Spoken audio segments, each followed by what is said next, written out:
All right, opening night in the NBA. The Krueg Show back with you. A lot of people in the house tonight, and we're going to have a good time. Hope you enjoyed it. Opening night, ring ceremony. Beautiful rings. What a night. Golden State, normally the tradition is you get the rings, and then all of a sudden, the game is just a nightmare. And so I'm sitting there this afternoon. I'm like, do I bet Golden State tonight? Because I did have a good weekend. I had a good weekend betting college. I had a good weekend betting the NFL. So I'm like, okay, do I roll it into Golden State? I've got a rule, guys, that states that, if you start betting NBA regular season, you're like this close to like taking in a Gamblers Anonymous meeting. You know what I mean? You're like, you're edging towards a bad area. But you know what? I also like to add a little extra spice to my steak, and I wanted to enjoy it a little bit more. So I did take Golden State minus the 5.5 tonight, and I was watching at the end as Draymond-Poole lays it in. He stepped out. Oh, but wait a second. He didn't step out, but nobody challenged it. I'm like, ah! What was it over? 6.5 was the spread? It was.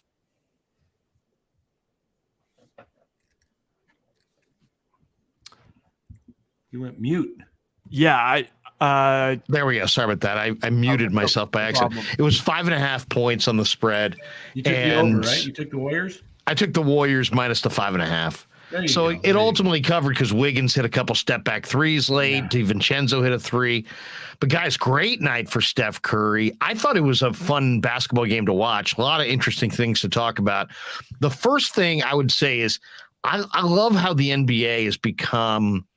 I just think there's a lot of great talking points in these games. People always say, well, baseball is the talking men's sport, and there's so much to talk about. And we do enjoy breaking down a baseball game, especially if your team's playing in October, right? If you get October baseball, like every little mistake, 90 feet means everything. But man, basketball right now is such a great talking sport. There are so many great things that we can get into just from tonight's game that I want to get your thoughts on. Let's introduce everybody, of course. Ryan Smith, Dan Coccimilgio. We welcome in Carl Foster and Big Frank Red, who have joined us before, joined us on draft night. We got a lot of people who love that show. 3 hours or something. Yeah, and awesome. Seriously, I forgot how much Carl knows about these players, and Frank, too, from being a college basketball player himself. And just going back over that live stream, man, it was just like ridiculous how much information. And then we had Kevin Dana on that night and Cy, and I don't think Cy was all that high yet. So it was a good, it was a good live stream. But so tonight I wanted to start with the new guy, because you know me, I always like looking at the new guy on the team, but I love the addition of JaMychal Green, and that one sequence where he like got the rebound, missed it, got the rebound again. He had like 3 or 4 offensive boards, got the putback.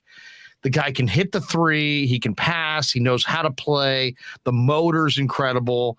He's a bigger bodied guy than you think. And he just plays well off of others. And so does DiVincenzo. And just watching those guys added to this mix, man, I was focusing too much on GP3 or GP2 is gone and no Otto. But you know what? These, JaMychal Green and DiVincenzo, I think are going to fit in great because both those guys have motors and high basketball IQs. The other thing you have, Larry, too, is, and we talked about this on draft night, when you're mixing and matching at the NBA level, the question is, how does your mix really blend? When you look at what the Warriors added in terms of their young guys that are getting added responsibility, you could not have put GP2 into the exact same equation he had last year because the group and the need is different. And Otto Porter is a player that you really have to give him a little bit of time to kind of get his body warmed up. I mean, he has to take days off where JaMychal Green doesn't need that. And if he doesn't play for 2 or 3 nights because they're playing the young guys, he's not going to be a guy who's going to complain because he's going to understand he came here to get a ring. Yeah. Yeah, and it was fun to watch tonight too. What was your guys' takeaway, Frank? What'd you think? We'll start with you. What'd you think of the game overall? At the very end there, Barkley and the guys were saying, "Hey, man, this is the same Laker team from last year, except they added a couple young guys, and they're hoping AD's healthy." but I don't know, man. Until I see otherwise, I'm pretty bullish on Lakers under this year. Well, you know, in actuality, I was looking at the habits and the body language of the Laker players, and I actually think that they made some strides. And even LeBron. I mean, LeBron is great; he's awesome, but at times his body language isn't always the best, and lesser players, I think, respond to that.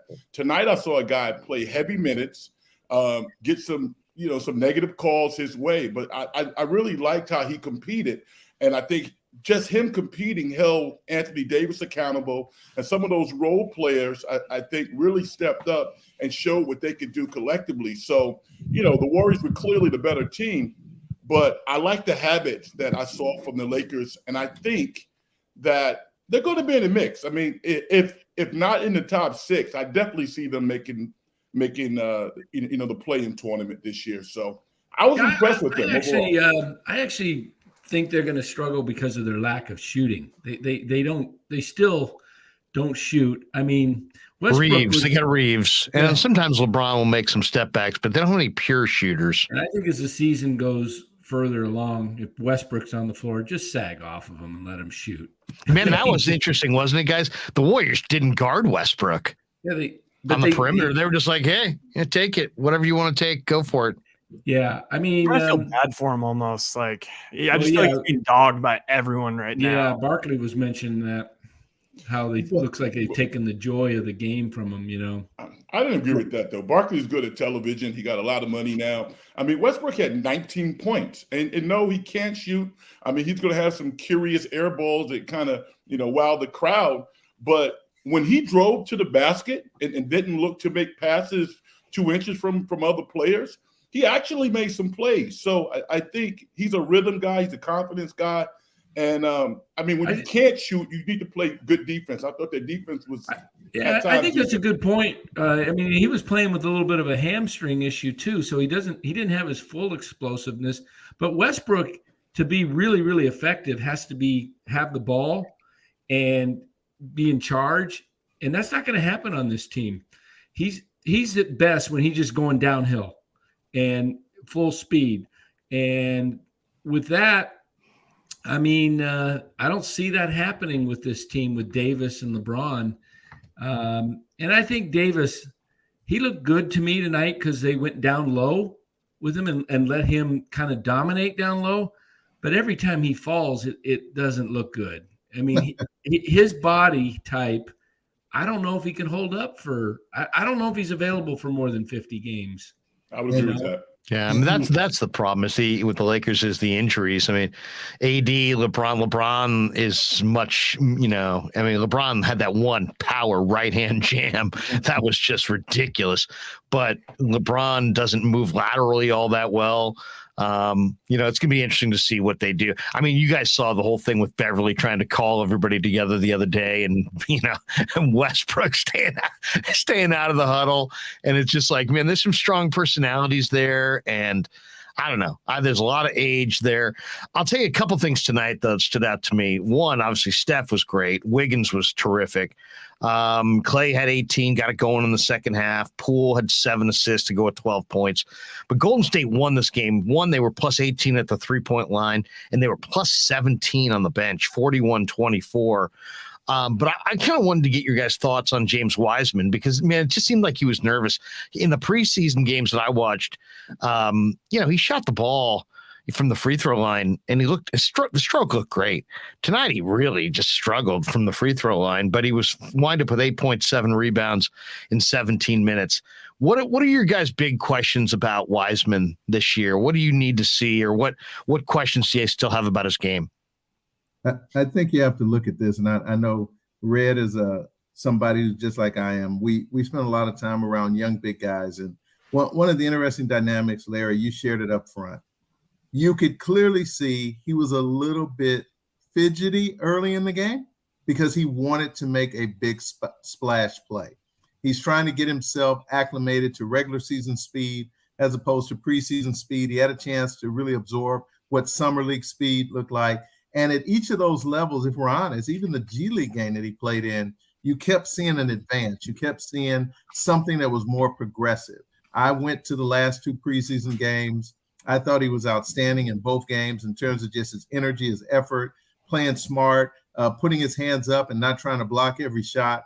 Tonight, early on, even though he rushed a couple of early putbacks and he missed his free throws, he got himself a couple of blocks without putting himself in harm's way. He's learning the position. He's learning the game. I really don't have a question about the athlete. I don't have a question about the player because he's clearly bought into his role. We all know that injury for any player, just like Dan, you were just talking about with Anthony Davis, if a guy has a continued series of injuries, there's always going to be question marks. But relative to his upside, relative to his ability to impact this team, you saw it in the second quarter. Steve wants to play the kid. He wants to give him a chance to have impact. And I think he's going to have a great season. And I think a lot of the naysayers who were kind of bashing him last year are going to find out, man, he is a really enjoyable piece to this puzzle. Yeah, I loved what I saw from Wiseman tonight because, you know, we've all seen the flashes where he's looked like Giannis in the open court, or, you know, he's hitting a 3 ball or getting some crazy block. But tonight it was like, you know, he didn't show any of that. We all know he can do that. That's fine. But he just showed that he could kind of, you know, play. He played kind of a Kevon Looney type game, like kind of not played ugly, but, you know, he was just doing his role and he looked comfortable in the offense. The offense didn't feel any different when he was out there, which is completely different from before. And you guys are so right about the big man thing. That a lot of people were questioning like his hands, like his ability to catch. That's just nerves. The guy, when you're a big guy, especially like him, and you want to get out there and you want to prove everything and, you know, as fast as possible, but you don't start off with the ball and you've only played 1 game in college or whatever it was. It's kind of like Trey Lance, like he's going to force it. And he just looked comfortable. I'm so happy, honestly, to see him. And I'm so happy that Kerr left him in that long and he seemed comfortable. He seemed like he had good wind. His feet looked pretty light. He was moving up and down the floor. So yeah, definitely changes the game with him in there on the defensive end. You saw that LeBron was like, I don't know if I can take it to the hoop, you know, and then he blocked the 1 shot down there. He's definitely going to alter guys' shots down there, and the offense will come with the pick and roll and the lob. All that's going to come. You know, the game's starting to slow down for him. That is a good point, Danny, because, you know, when you think about all the things that the big man does, one of the things that the great big men do, and they're just a deterrent from anybody even trying to beat their guy off the dribble. Because you're right, you're seeing, you know, fill in the blank big man sitting there at the rim, 7-1, ready to block your stuff, and you're like, well, what other plans do we have? You know what I mean? So that there's no question. There was a moment in this game, guys, that I thought was what makes Steve Kerr a great coach, a truly great coach. And I'm sure you guys probably caught it as well. But fourth quarter, Lakers on a 22-9 run. DiVincenzo does a beautiful 3, and DiVincenzo is going to be really nice because he knows how to play and he's got a good feel. So he's just not going to fire up a bunch of bad shots. You would think. We'll see, but based on what I saw at Villanova and tonight, I would say that's my feel on him. But it's 103-89. Lakers, as I said, just went on a 22-9 run. He hits the 3-pointer, and they inbounded to LeBron, and LeBron sees that Steph's man has got a step on Steph, and he throws a perfect baseball pass and beats him the other end. And the Warriors at that point, you know, are still up. Almost 20 or something like that. And your best player just got absolutely toasted. Timeout.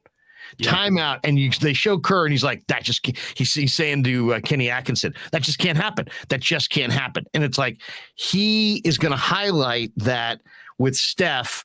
And to me, that just is kind of like, if the fact that Steph allows that, the fact that their relationship, he's got that kind of relationship, I think that's a major key to being able to kind of hold the entire group accountable, because he's going to go at Steph. And it's like, there's no sacred cows. And to make that statement on opening night in a blowout victory, I thought it was a great timeout by Kerr. Give me your guys' thought on it.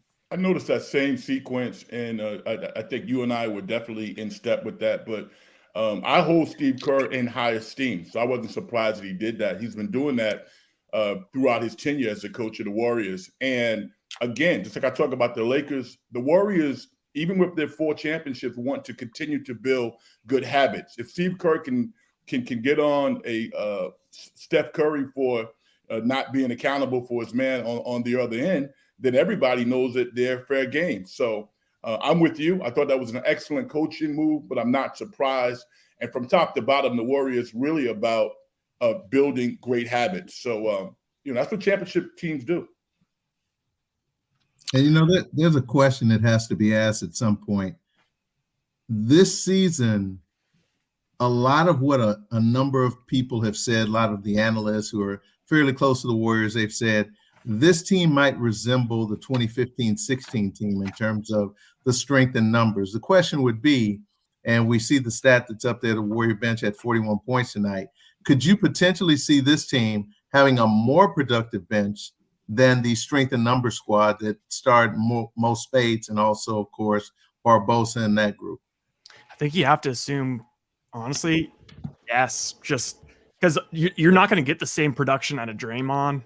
I actually was having kind of a spooky thought out there. I don't know about what you guys feel, but after the whole, the punch thing happened and then Wiggins and Poole get their extensions and feels a little weird. It was the first time I ever had thought about, wow, what would this team look like without Draymond out there? I never thought they could compete without that toughness and everything. I was sort of thinking tonight, okay, you know what, if they had to move off of Draymond, they have so many guys right now. Draymond, Jermichael Green is huge. And granted, Draymond's great out there because he can facilitate. And it does seem like, they almost have so many good offensive players right now that they kind of need somebody to be facilitating. But I don't know. I think this team, right. I think this bench is going to be. I see really the bench great. playing a role in that with those heavy vets of Clay, Steph, and Dre. I'm trying to get rid of that sound, by the way. I'm sorry. I got this thing going. I would not this be commercial going on in the surprised background. to see these guys, there we go. sit a lot of games, play a lot of. I could see Draymond playing a lot of games where he's 25 to 30 minutes, not that 34, 35 minutes, and they're going to set themselves up to be going in the playoffs. And I think you're going to see a different Draymond this year. I think you're going to see a more composed Draymond. I got something I was going to share with you guys. Yeah, it's gotten off to such a great start as far as composure. He's shown a great. Is it? Great Are you going composure. to bring up that video that's going viral? No. I'm going to send you something, Rye, and I just wanted to get your guys' thoughts on this. And if Rye, what's the video, by the way? What is the video? Okay. So there's a video. You're going to see it circulating around tomorrow as the ESPNs and the Shannons and the Skips try and get it going. But there's a video of Draymond late third quarter coming off the bench, and LeBron, while he's still in the game, going up and dapping up LeBron. You can see in the background of the camera. First of all, Wiggins' face is kind of it's what the hell? What are you doing, Draymond? Why are you dapping up LeBron right now mid-game? And then Andre, I know it's a kid's show, but Andre is doing kind of a LeBron's Draymond's. We get it. We got you. Yeah. So. Oh wow. Well, that wasn't what I that's actually on the floor tonight. During the game? Here, I'll pull it up. I didn't see that actually. I sent you something different that I played back and commented on. I did a little narrative, and I don't know if I'm. Let me see this here. Hold on, let's see. Well, here we go. Oh my goodness. This is the kind of stuff we delve into, by the way, from time to time. All right. So first of all, look at this, Andre. So Andre's on the bench.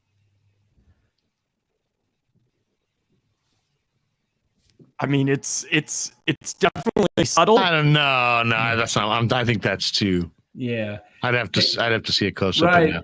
Play this thing that I just sent you. I sent you the. This is something that I wanted to get your guys' take because I may be completely off on this. Oh God. Oh no. And then look at Wiggins' face also is like kind of like, what you doing? What are you doing? Dude? So yeah, I don't know. I mean, that people are going to make something of that, but Well, they have the same agent, right? Is that the deal? Yeah, right. Play this thing on Draymond because I just wanted to get everybody's thoughts on this because, like I said, I may be off, but I was. Well, we know we've known you for a while. You're clearly off. Like 10 minutes from now, because I have to convert it in order to upload. Oh, okay. Yeah, because it was a play. Can you describe it? Is it possible you could describe it verbally, or do we have to see it? Well, you got to kind of see it because it was in the fourth quarter. It was like a little over 6 minutes to go. Draymond picked up a foul. It was his first foul, and he started complaining. He hadn't been complaining. He started mouthing off to the refs. And then Kenny Atkinson. That's kind of what he does. I've seen it before. And Kenny Atkinson comes over to Kerr at half court, and he starts telling Kerr what's going on, and Kerr says, "Get him out of there." And he came out, and I think they have an agreement with Draymond that they're going to pull the ripcord anytime he loses. Well, if he gets out of hand, probably won't do it in a super close game. They should. They're stacked. They're loaded. They got all kinds of guys. That's what I'm saying. Draymond, you want to play? You want to get your minutes? Focus on basketball. Stop. Why don't we start there as far as the non-Warrior non-game discussion? We haven't Frank and Carl. We haven't talked on or off the air at all about the Draymond-Poole stuff. Oh, but look who's in the green room. Oh my goodness! Who's in the green room? And I can already see the smoke billowing out from underneath the city, the door. Man, look at he kind of looks. He's back there eating all of our goodies. Oh, 24. I thought it was going to be 42. He kind of has a little bit of Nate Thurman look there. Do we go drum roll? Wait a second. I have something special for Cy. Something that's really special because we haven't had him on a while. Here we go. This is it.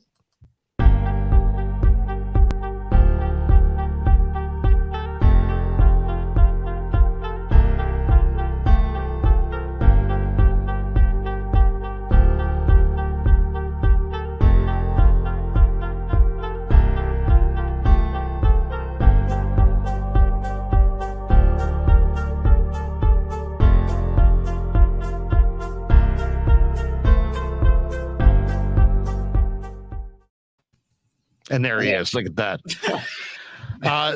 Cy, I was just about to ask these guys a question, and then you just popped in on the green room. But you guys remember Cy from draft night? Cy, Carl, Frank, Dan right over there talks a lot. We'll mute Dan. No, I've never met him before. Nice to meet you, Dan. Pleasure. You probably don't recognize Ryan. Look at that haircut. Yeah. Ryan's barber thought they were getting paid by the hair and just was like, I'm just mowing that thing. That thing's high and tight. So I was just about to ask about Poole and Draymond, but Cy, you just jumped into the mix. So give us your thoughts on opening night. It was a great night. The Warriors did the celebration right. The rings are enormous, but it looked really cool. And then they did something that no team normally does, and that's actually go out and win and play well enough to win decisively on ring night. Usually that seems like there's a big deflation and they wind up getting blown or losing. Tonight, not so much. What'd you think? No, they look like the juggernaut that they're going to be. And I'll try to keep this short because I'm sure I'm going to repeat what you guys have already said probably. But look, a few things that stuck out to me. Early in the game, Jordan-Poole had a beautiful assist to Draymond Green that was at least an on-court sign that if there was any lingering animosity, it wasn't going to show on the court between the two players. In fact, you didn't really see anything weird. I didn't see it, at least anyways. Klay Thompson looked amazing for a player that was, still building up his conditioning. He only played 20 minutes, put in 18 points. He was looking really good. I expect big numbers for him this year. I thought it was a downer seeing Quindary Weatherspoon get his ring. I don't know if you folks saw that. Yeah. And he got cut a couple days ago. Which was very bizarre, I thought. Yeah. It was a very bizarre decision for Anthony Lamb, really? I don't know about that. And Quindary Weatherspoon's like in street clothes, and like you could see like the shape, the outline in his pockets of the the antidepressant bottle. It's just it was horrible, man. It just wasn't cool to see. I'm kidding about that part, obviously, but I was going to say, never look at the outline of a man's pants. yeah. I mean, my point is, like, it was just weird. It was weird. I felt for him. I hopefully he gets picked up. Jermichael Green looked amazing. I mean, he's just a beast out there, man. And obviously, James Wiseman. Look, this was just a fantastic night. It was about as good as you can possibly have. Seeing Russell Westbrook just play like Russell Westbrook was amusing. I mean, it's borderline clown show, man. I mean, it's crazy. I was just saying right before you came on that I thought it was a great move by Kerr to call that timeout, and just when Steph got burned for the baseball pass and just was like off the DiVincenzo made three, and was just like, that can't happen, man. He kind of calls out Steph on opening night in front of the whole team when he easily in a blowout thing could have just been screw it. But he's like, no, can't happen. I'm drawing the line here. And I've talked to Steve about this before. Steve, if nothing, is very consistent. He hates the baseball pass layup off the made three. And he doesn't mind you're not always at tip-top performance, but if you go baseball pass against them off a made three and they're not hustling back, timeout. We're talking about it. He's swearing, I'm sure.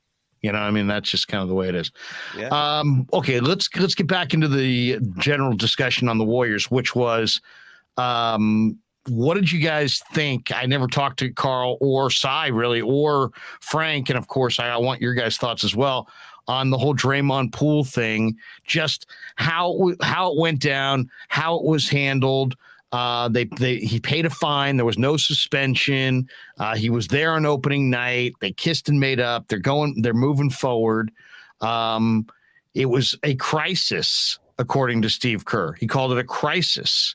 So, I mean, that's not my words. That's not, me, sports talk radio guy, trying to, blow it up into something bigger. The coach himself called it the biggest crisis in his tenure. So what did you think of the crisis? Did you think it was a crisis? How do they go on from here? What did you think of the penalty? Give me your perspective. Frank, why don't we start with you and we'll go down the road.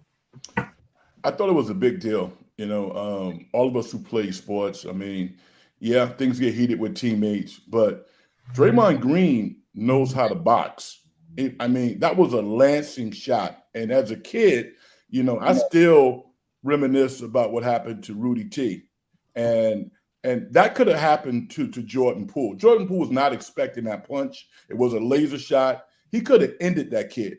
And the fact that like so many voices are talking about, well, this happens among teammates. Well, most of the time the people are talking about this happens among teammates, they're not the guys who are getting punched. I'm saying? They're not the people who are being attacked. They're probably some of the star players and stuff like that. The Golden State Warriors are the class of professional sports, and they had a tough decision to make. I thought that he should have been suspended. If he's suspended for the preseason, it's still a suspension. It's still a statement that says that definitively this is not something that we tolerate. I understand the ring ceremony and all that good stuff, but an internal fine and I'm sorry. These guys play basketball, so I didn't have any reservations about them being able to translate to the court and perform. But that was a big deal, and I think that outwardly he should have been held accountable with a suspension, if not regular season, during the preseason, but that should have bin stated, in my opinion. Carl, what do you think? I mean, do you agree with Red? And also, is this in the scheme of things, grand scheme of things, is this a big issue, small issue, non-issue? What kind of impact does this have on the team? Well, anytime you include violence in an altercation, it's always going to be a big thing. And we live in a society today where anything that would be considered barbaric is always going to be looked upon and frowned upon, because we don't live in the same society that sports were played in the 60s and 70s. Having said that, we have certain sports where a fight, getting into an altercation is a little bit more acceptable. In basketball has moved to a whole different place. I mean, we know most of the guys that play, they're almost like in a club because they have so many relationships, so many connections. They do so much off the court. They're connected off the court. So the rivalries weren't what we saw in the 70s and 80s. And if you go back further than that, At the end of the day, the Warriors knew it was a challenge. If it would have been an issue that we would not have had evidence, we know that the level of consideration, the level of commentary would have been a little less. But because it did come out, and forget about Hyde came out and all those things, there are other people who can deal with that. It then comes down to now, how does this affect us moving forward as an organization? It becomes, is there an opportunity for forgiveness? Is there an opportunity to grow? And in all those areas, that becomes a personal decision. Draymond Green gets to make a personal set of decisions about how he's going to handle himself.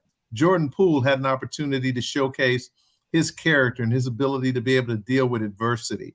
And then the leadership had a chance to step up. I mean, clearly, we know that Steph Curry is a ridiculously incredible leader. We know that Andre Iguodala is one of the most mature athletes we've ever met in this generation. But we also had a chance to find out just how valuable Kevon Looney is as a person, both in terms of his friendship with Jordan-Poole and also his ability to galvanize the group and for them to move forward. Then you have a leadership issue, meaning you have the leaders of the Golden State Warriors, i.e. Steve Kerr and his staff. You have Bob Myers, and then you have, of course, the ownership group that they then have to make a decision. And then the NBA has to make a decision. Do they step in? Do they provide any commentary on it? So, of course, it's a big issue, as Red said. I think at the end of the day, the basketball part will take care of itself. I heard Dan say something that I would go a little bit different. When I watch the Golden State Warriors play tonight and I watch how Draymond Green contributes to winning, I have no problem with Draymond Green probably, as he said, maybe averaging this year, maybe 30 minutes, maybe. But in many of the games, he'll play 25 minutes. And maybe a few of the games are a little bit more contested, a little bit more physical. Yeah, I agree. Like Memphis, or they're playing Boston or another team like Milwaukee that's really physical up front. You'll probably see Draymond playing more minutes, but I mean, that's just the nature of it. So at the end of the day, the Golden State Warriors organization had a chance to make a statement, to rely on their culture. As Steve Kerr said, their culture took a hit. Now, how do you tangibly create results from that? There really isn't one. There's the opinion side, and then there's the movement forward side. And the movement forward side, I think Draymond Green will be on this team for the rest of the season. I think Draymond Green will make a personal decision on if he wants to take the amount of money that's available for him next year. And then the Golden State Warriors front office gets to make a decision. But if they can get an opportunity to make a viable attempt at a fifth ring, they're going to do everything possible to do it. All right. Speaking of taking a hit, let's go to Cy here. And what do you mean by that? I don't get it. Cy, what's your read on how Golden State handled the situation? No suspension, and also, I guess I think Green is essential to winning. I don't think I've said it many times. I don't think they would have won without him. I don't think they're going to win without him going forward. I think and I think of all these different trades that I looked at on the trade machine when I was like, maybe they'll move him. And there's a lot of good looking trades that could be made for him. And yet you're always like sitting there going, yeah, but the team won't be the same without him, because he's your leading distributor. He's your will. He's your rim protector. He's your intimidator. I mean, he's just everything. He's your free safety on defense. He's like your point guard, who's also your intimidator. He's like a jumbo Tim Hardaway without the offense or something. But what do you think, Cy? What was your thought on Green and Poole and the whole drama?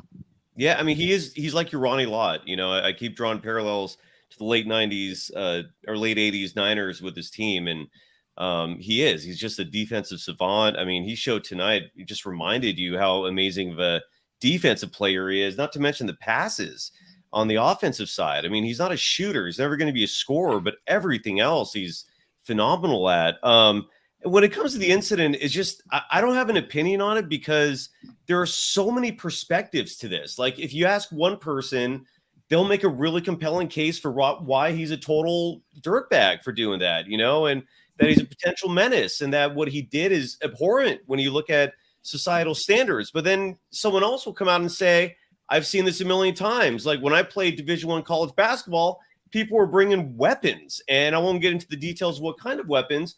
We've seen a lot of incidents over the years of just really crazy behavior, from guns being brought to locker rooms, to Vernon Maxwell, like trying to cut Akeem Olajuwon with a shard of glass, Latrell Sprewell choking out PJ Carlissimo, all the fist fights we saw in the courts in the 80s. Didn't Crittenton pull a gun on somebody on a flight? Well, yeah, him and what was it, Arenas? I think Gilbert Arenas in the locker Hibachi. room. And then you saw all those fights in the 70s and 80s. Rick Barry has stories. There's one former player from the 70s, I forgot his name, who just went missing. He turned into a mercenary, went to Africa, and just poof. To this day, we never knew what happened to him. And he was one of these guys that you always wondered, this guy might just kill me. So the point is like there's a lot of stuff going on. Even more recently, when Shaquille O'Neal punched Kobe, when Jordan punched Kerr. I mean, there's so many incidents. Kareem punching Kent Benson. I mean, it's endless. So and then there's folks like that. Like, and then the one that I thought was violent was. Do you guys remember Stackhouse on Hornacek? No. Stack, I got an inbounds. Him and Horny kind of tangled, and Stack dropped him. Man, it was to me the worst one was Rudy though. Rudy. Well, no question. Rudy was bad. Yeah, Rudy was bad. There's a lot of bad ones. The point is, it looked awful. But like people will say, get over it. Like Kenny Smith was saying, I've seen this a million times. So it's just I don't have an opinion on it because. How could I? I mean, I don't think anyone's right. I don't think does it impact the end game with Green? Because I actually think that I think Green, as they say, is essential. Now I think he'll for sure obviously goes this year, and then he opts in because nobody's going to pay him $27 million next year, and he'll probably opt in unless things go really south, and I don't expect they will. Right, but. He wasn't going to, that's where this incident really affected him is he was going to opt out. Everything he was saying before this incident was, exactly. He wants the extension. He was going to opt out. And then after this incident, now all he's talking about is that player option and how he's going to opt in for next year because he lost all his leverage. No one's going to give him a max deal. The Warriors now can just sit back and guilt-free, just, have a hands-off approach to this and be like, nah, take your player option. We're in no rush. It changed everything. It's also worth noting too that as you saw tonight with Ring Night, that made all the difference. If Ring Night was not happening tonight, he would have been suspended for numerous games. I don't doubt that. Ring Night made it really damn tricky because that's such a special night. The banners hung down. Draymond's been there for all four of them. It just screwed everything up, man. The fact that Ring Night was going to be the first game right after this incident screwed everything up. In terms of the Warriors handling this thing, because there was no way they could have navigated this perfectly. There was no way. So that's my thought on it. So I've seen coaches in the CFL fight over like a quarter inch of movement in the, on a screen. That's your guy. That's my guy. That's a linebacker's role, coverage. That's the safety's coverage. What? That's my, all of a sudden, dip cups are spilling and guys are throwing blows and people are swearing. I don't know. It's just Kerr called it a crisis. They talked about it like it was like they were emotionally like scarred by it. So but then he also who knows? But Larry, he also said that he's seen it 20 plus times in 32 years. So he was really going all over the map. Like 1 minute he was saying this is a crazy, I know. I think it was the way they handled it was bizarre. And I think they thought they were going to handle it privately. Then it became public. Then they had to have a different plan. And it's like kind of shook everybody up. I don't know. All I know is the guy's a tremendous player. And everybody's like, as far as assuming, I can't assume anything, because I don't know these guys. For all I know, Jordan-Poole could be the world's worst guy, and Draymond Green could be a superhero who donates his time to charity, and he could be anything. I don't know these guys, and I don't know what was said that led to that. Who knows? Maybe Jordan-Poole crossed several lines that I myself would throw hands on. I'm not even going to judge it. So personally, it was a violent hit, but he's an athletic guy with a long reach, and he's real. The thing about Draymond, and this is what I tweeted about afterwards. So let me, but I'm like, this guy's a winner. He's got this incredible will to win. He's an incredibly intelligent basketball player, one of the smartest I've seen. He kind of reminds me of, and they're totally different, but he reminds me a lot of Larry Bird. As far as he makes the right play, he knows where everybody is. He just is such a winner. and everything about his DNA is about winning. But this guy crosses the line. And we've seen it many times, and it's burned him before. And to me, it's just you got to ask yourself the fundamental question: are the pluses so much outweigh the minuses that you know what, you live with it? And for me, they are. I think the pluses are far greater than the minuses, and I don't mind that he crosses the line from time to time. I can live with it. I don't know. But then Kerr called it a crisis. Everybody seemed shook up, and they solved it from within. But as long as I don't think it's going to have a big impact on their basketball team in a negative way. I think it's going to have a positive because I agree you're with always you on that, Larry. I think Danny's prediction early in the show where he said, I think Draymond's gonna not be, cross those lines. I think this is going to be, he'll be rocked by this enough, Larry, that I think he'll be really good this year. I don't know you anymore, dude. You're supporting this monstrous human being who savagely attacks someone else. Shame on you, Larry. Shame on you. I see myself in Draymond Green. What can I say? I see myself. I think this actually benefits the Warriors on the court in the sense that you're going to get a better version of Draymond. When you saw Draymond against Boston last year, he looked terrible the first 4 games. He was mouthing off. He was dealing with the whole thing with Boston, the crowd, but games 5 and 6, he just totally focused on playing a basketball, kept his head down, and says, I'm gonna play my game. And you saw what Draymond is capable of, and I think you're going to see that the majority of this year. I don't think he's going to they're not going to tire him out, so they're not going to wear him out. But the times he's in there, I think you're going to see him be focused.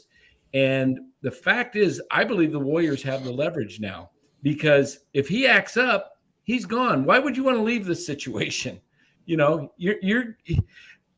pointed that out. I don't know if you got that. I don't even believe that. I don't even agree with that at all. I don't think that if he acts up, he's gone. I mean, I think there's a lot of opinions. If he does something stupid, you don't think if he does something? I think there's a lot of guys who have that he's built up a lot of goodwill. Just like anything else, right? His bank deposit, his account has been practically depleted. He's banked.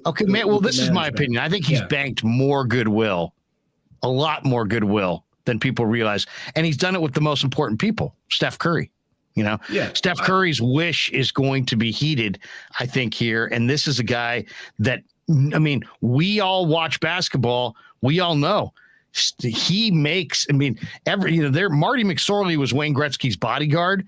Mm-hmm. Draymond Green sets up Steph when Steph dribbles into the corner and is stalled. Draymond's there. Boom. Give me the ball. Give it right back to you. Now he's in a free and he can play off of Draymond at a speed and with a precision and an efficiency that is money in the bank. You don't get rid of that player. I don't care. I don't get rid of that player.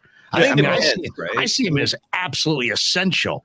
Oh, I see him as essential on the court, and I think, but what I'm saying is, Larry, is that I believe the Warriors have the leverage, because if he gets out of line and doesn't, I believe they. But Dan, I will say I agree with you, but that also could we don't know. That could also that could lead to it being a worse situation if he feels like the Warriors are lording something over him. I mean, my biggest thing with this whole thing is, yes, this has happened in the past, and there's a lot of things you can cite. This is on video, and people love to talk about basketball, and they especially love to talk about the drama behind it. So this story is going to be the story in the NBA for the foreseeable future until something crazy happens or Kyrie, stops playing or what, I don't know. But that's what I'm seeing. And like you hear like Bill Simmons, you hear guys like Cowherd, like they're focused on this. I think it's going to be something people watch and sigh. I was pointing out earlier, I don't know if we can necessarily trust it 100%, but did you see that video with Andre when Draymond went up to LeBron? Can you enlighten me? I saw this one video, but I didn't know what it meant. Yeah, there was like Draymond dapped up LeBron on the floor, and Andre may have been making a kind of a oral. I did. Okay, so that's what it was. I did see that. Okay. Yes. Yeah, I did, so they're just little things like that. Like, I don't know. They're probably just joking around. I know, but joking around. it's like if he, Yeah, I wouldn't take that cool. seriously. I think even Andre's joking around. I'll ask this question. If after 16 games, the Warriors are 13-3, yeah, Draymond's playing great, they're shooting the ball well, their young players are playing well, will this be a narrative that'll be talked about nationally? I think it's going to die off. I think that probably will take something to stoke. You're right, Carl. There's no question. This is gonna drift away. Hey, give me your guys' thought on the season total over under. It's 51.5. 51.5. I like Golden State. I like Golden State over, and I like Sacramento over. Yes. There's 33.5, and they haven't made the playoffs since 2006. That is a ridiculous drought for Sacramento. But I believe in Mike Brown. He says he wants to play fast. He's going to get De'Aaron Fox playing downhill, and they got a bunch of shooters: Herter, Malik Monk, Keegan Murray, HB, Terrence Davis. They can shoot the basketball. So I like Golden State over. I like Sacramento over. I would agree with you, Larry. Definitely, I see the Warriors winning 54 to 55 games. Yeah. And I'm not really, I respect analytics, but I watch basketball and I know the game. If you are a top 7 defensive team in the NBA, which I think Sacramento is capable of being in some specific areas, I guarantee you that equates to more than 33 wins. So if Mike Brown is fixated on playing fast and playing great defense and hold his players accountable, they're definitely going to win more than 33 games. And I don't have to even watch that many games. I just look at the stats and look at the effort. Defense is how you win in the NBA because you stop good teams from scoring. You don't outscore great teams. You stop them from scoring. I was telling Larry also when he was giving this over-under out last night, another thing that helps them out is with the Mariners making the playoffs this year, it now means that the Sacramento Kings have the longest playoff drought of any professional sports team. You can't tell me that these guys aren't going to be hearing about that. So they're going to try and win. They're going to try and make the play-in, whereas there's going to be a lot of teams, maybe if they have an injury or something that, the season's not going well, where they just say, screw it, we're tanking for Wembayama and Scoot. We're throwing the season away. I don't think that the Sacramento is going to give up. Here would be the question for those who believe Sacramento is going to win more than 33 games. Are they better than the Los Angeles Lakers? Yeah, that's about where the Lakers are. I think the Lakers. I think they are better than the Lakers. I really do. I think they're built to win. They've got ascending players. They've got guys who have upside. They've got pieces that fit. I think they got to. Here's the other thing, guys, and Frank probably knows it best because he's probably spent more time up there. But there's a period of almost every season in like the last 15 years where the Kings just everything goes south. Guys start pointing the fingers. We're no longer together. Everybody's apart. You know what I mean? It's like, and that ain't going to happen this year. Right. Mike Brown is going to be like Steve Kerr. He's going to bring the group from A to B, and they're going to stay together. I really, really sincerely believe that. I think Mike's a strong enough person at this point. I think the Kings that have the right collection of people, not just players, but people that behind those players. And I think there's a lot to like there. I think there's a phenomenal point. And I think sometimes coaches hire good coaches, but they hire people who they feel comfortable with.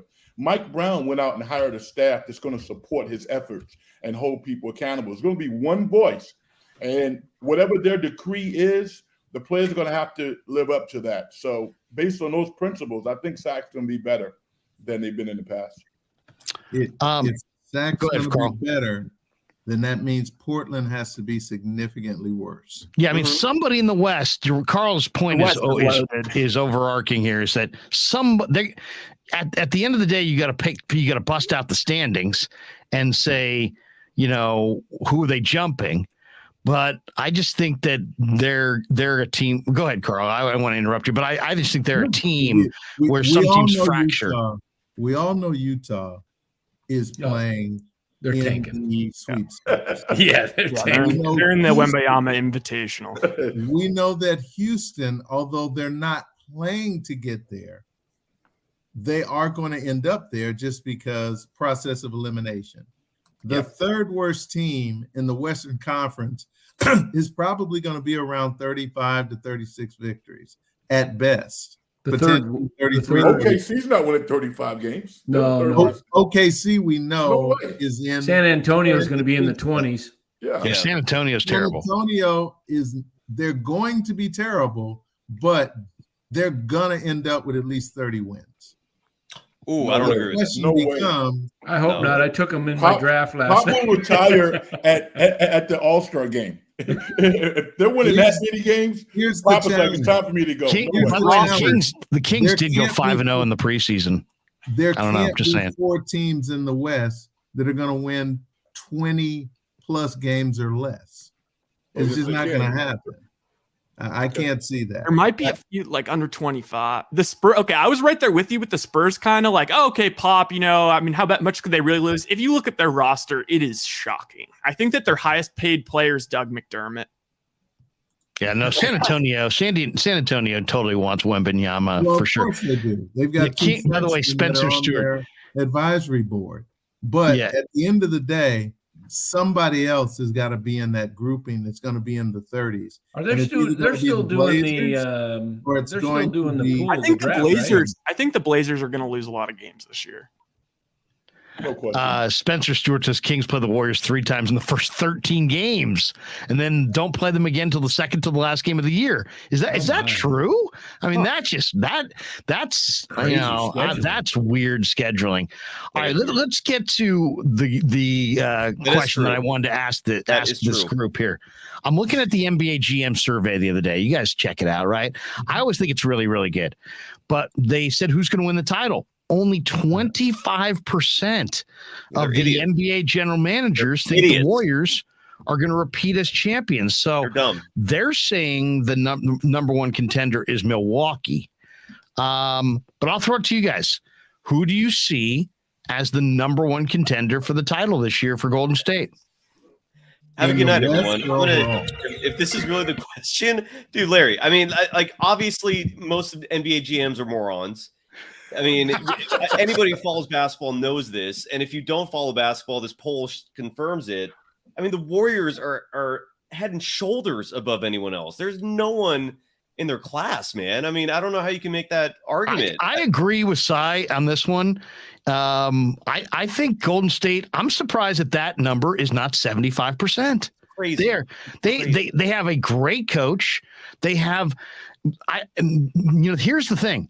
The biggest improvement in every sport, doesn't matter what sport you're talking about, is year 1 to year 2. They've got basically, even though it's year 3, Wiseman in that mix, Kuminga and Moody. So they're all going to take a significant step forward as their core is still kind of, I don't think they're in the fade mode yet. Larry, I think this team's going to be stacked. Here's the problem with the Warriors this year. This is their issue. How do you get everyone enough touches?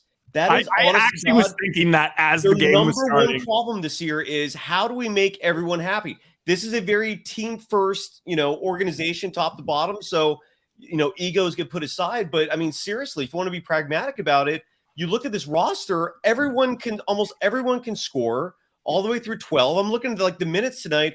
Like Dante DiVincenzo played 21 minutes, and he looked great.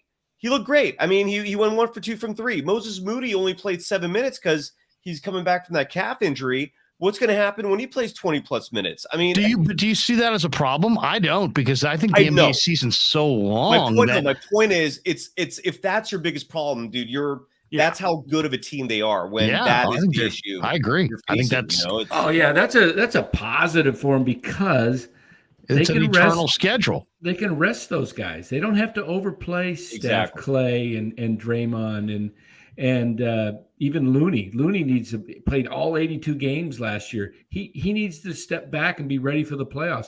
These guys are going to condition themselves for the playoffs. They looked many gassed games tonight, by the way, in the fourth quarter. I thought the Warriors looked gassed, and they both teams looked a little gassed. But who would you guys say is Milwaukee? Do you agree with the GMs that Milwaukee's the number one contender, or is there some people are a lot of people are saying Clippers? I'll say this: I'm going to throw Memphis out there. I like the two big men that Memphis got, and I like kind of their mix. I know that's kind of an off the radar pick, but I kind of like Memphis. Give me your number one contender.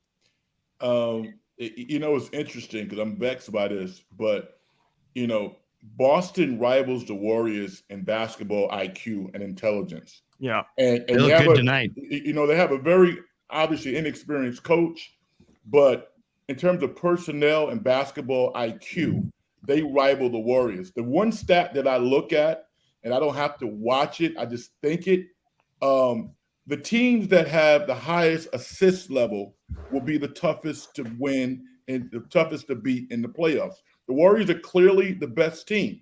Now, who is the other team that can make basketball look beautiful?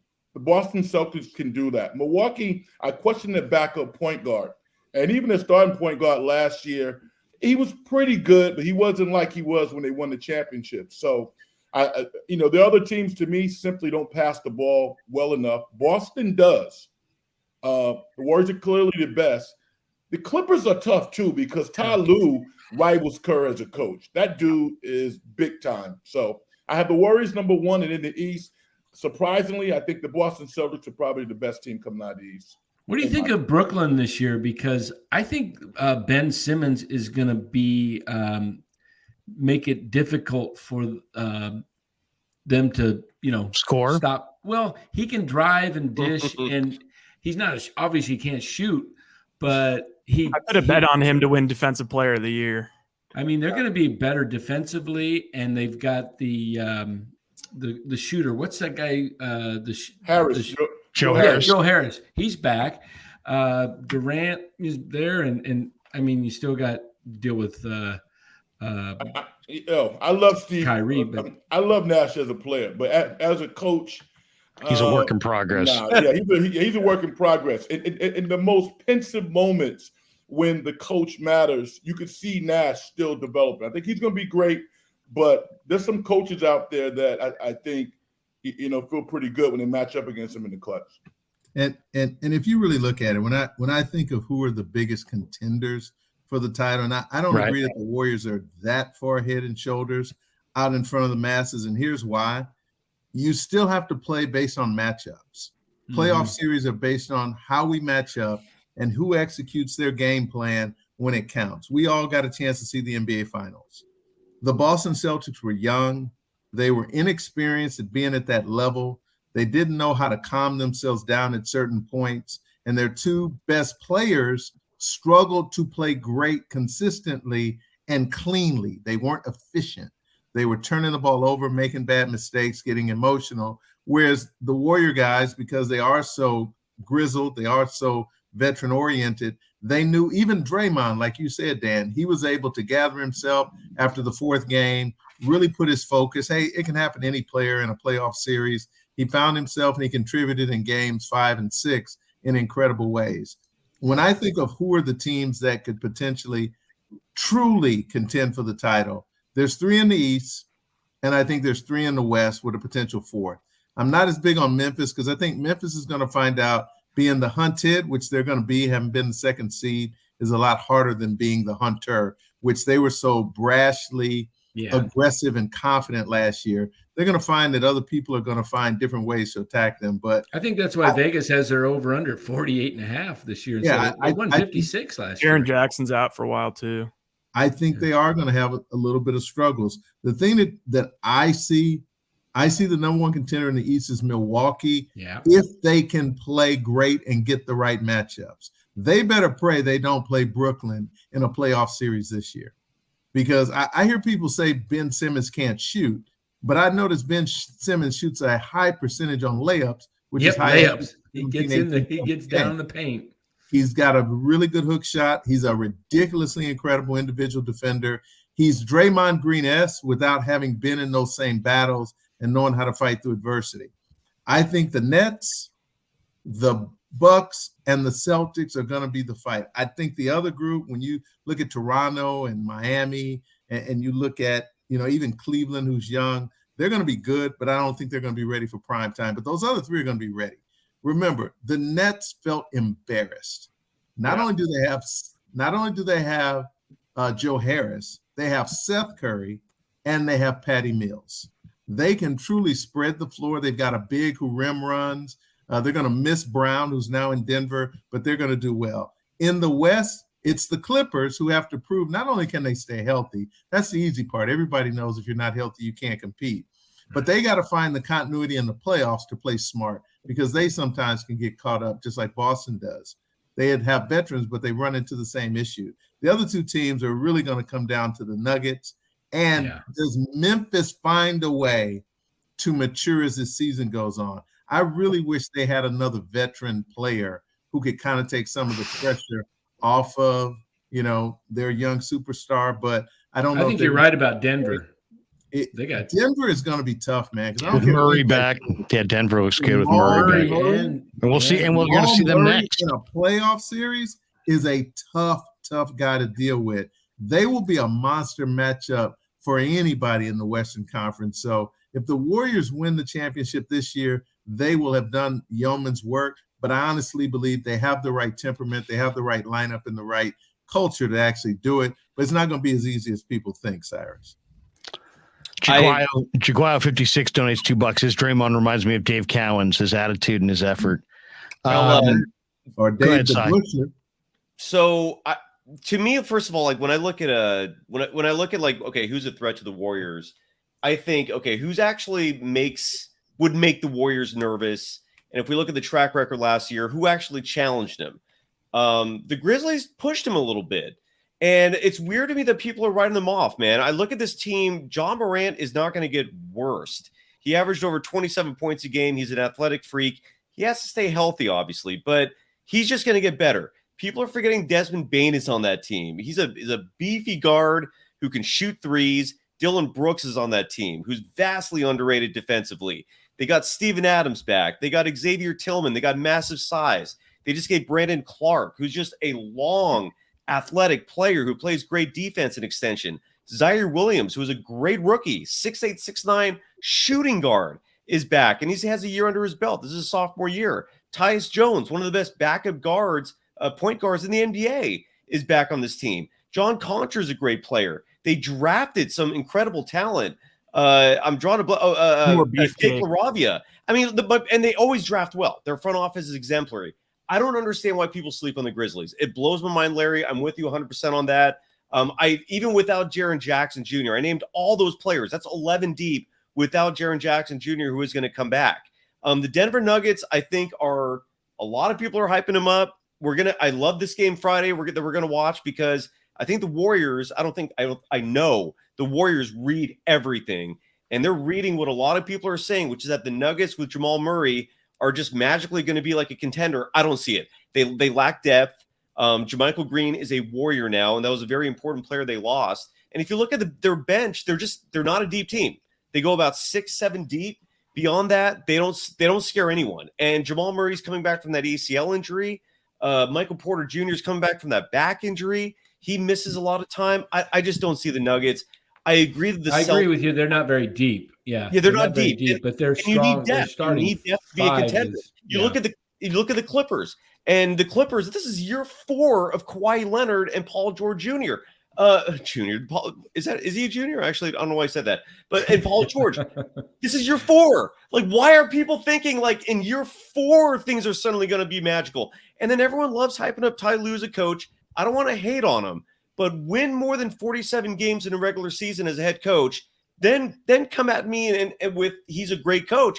That doesn't impress me. Show me a full season where you actually dominate. He's never sniffed 50 wins as a head coach. So there's so much unproven talent there. This is a fluid question. 20 games in, this might be a whole different conversation, obviously. But right now, the Celtics are still a threat. I mean, they did get that far for a good reason. Yeah, Brogdon, he had a nice night tonight. If you guys watch Brogdon, that's damn right. And then the Bucks, you have to like consider them, right? Although I don't think they have the depth either. If you look at their roster. So I don't know. That's my thought on it. I just think this Warriors team, I mean, Kerr said tonight he compares the depth to the 2015 version. Like he sees similarities there. That 2015 team was deep, except now you have a Steph Curry, Klay Thompson, Draymond Green with 4 titles under their belt, and they're still in the prime. I just don't see other people comparing. I mean, we'll find out, but I just don't see it. It is a marathon, though, man. That's the one thing. They do have It'll some all age, come down and to it is a health. marathon. It'll come down to health, like every sport. Yeah, And but let me the say thing, they're something so about depth, though, what's that, Larry, Carl? You have to look at something when you consider depth, and this is where sometimes people can get lost. When you actually coach, one of the things you look at is not depth in terms of talent, it's depth in terms of fit. I went and watched Denver play the other night. Now, granted, Jamal Murray did not play, but Jamal Murray, we know what he's going to do, and we know what he's going to do in the clutch. He's going to perform. Like how Klay Thompson, you knew Klay was going to show up. Was he going to be the old Klay? No, but this guy's going to get at least 60 games in this season to get himself ready for a playoff run. Bones Highland, if you've not seen him, it's like watching a repeat of Lou Williams. He can really play. They've got another athletic guard that comes off their bench. They have guys that fit their system. And when you play with Jokic and a guy like him, you're going to get the easiest shots on the floor because so much of the defense, just like we talk about Steph's gravity, there's gravity for Jokic because of what he draws and the intensity. So you have to look at it as fit. When you look at the Warriors fit, the reason the guys fit is not because they're great players. JaMychal Green's not a great player. JaMychal Green can shoot threes, he can rebound, and he can play decent defense. He understands, hey, this is how they play, is how I'm going to win.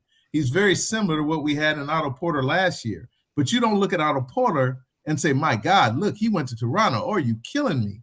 It really comes down to how they fit inside of their group dynamics. And I think that's the thing that sometimes can be underrated. When I look at the Clippers, their bench is actually very good because all their guys come in and play hard as heck. And I don't know if you didn't watch Cleveland play when Ty Lue played there, but he won more than 47 games coaching the Cleveland Cavaliers. Never did. Okay. Well, look it up. Pretty That's surprising. the truth, man. The 1 year that they won the title, he inherited that team. So he never actually, unless you count the wins. He coached the team, Cyrus. Come on, man. He coached the team, man. I mean, otherwise he would have lost every game when he replaced the guy. I mean, give him credit. I mean, Ty Lue is a damn good coach. Outstanding coach. I mean, he went to the Western Conference Finals without Kawhi.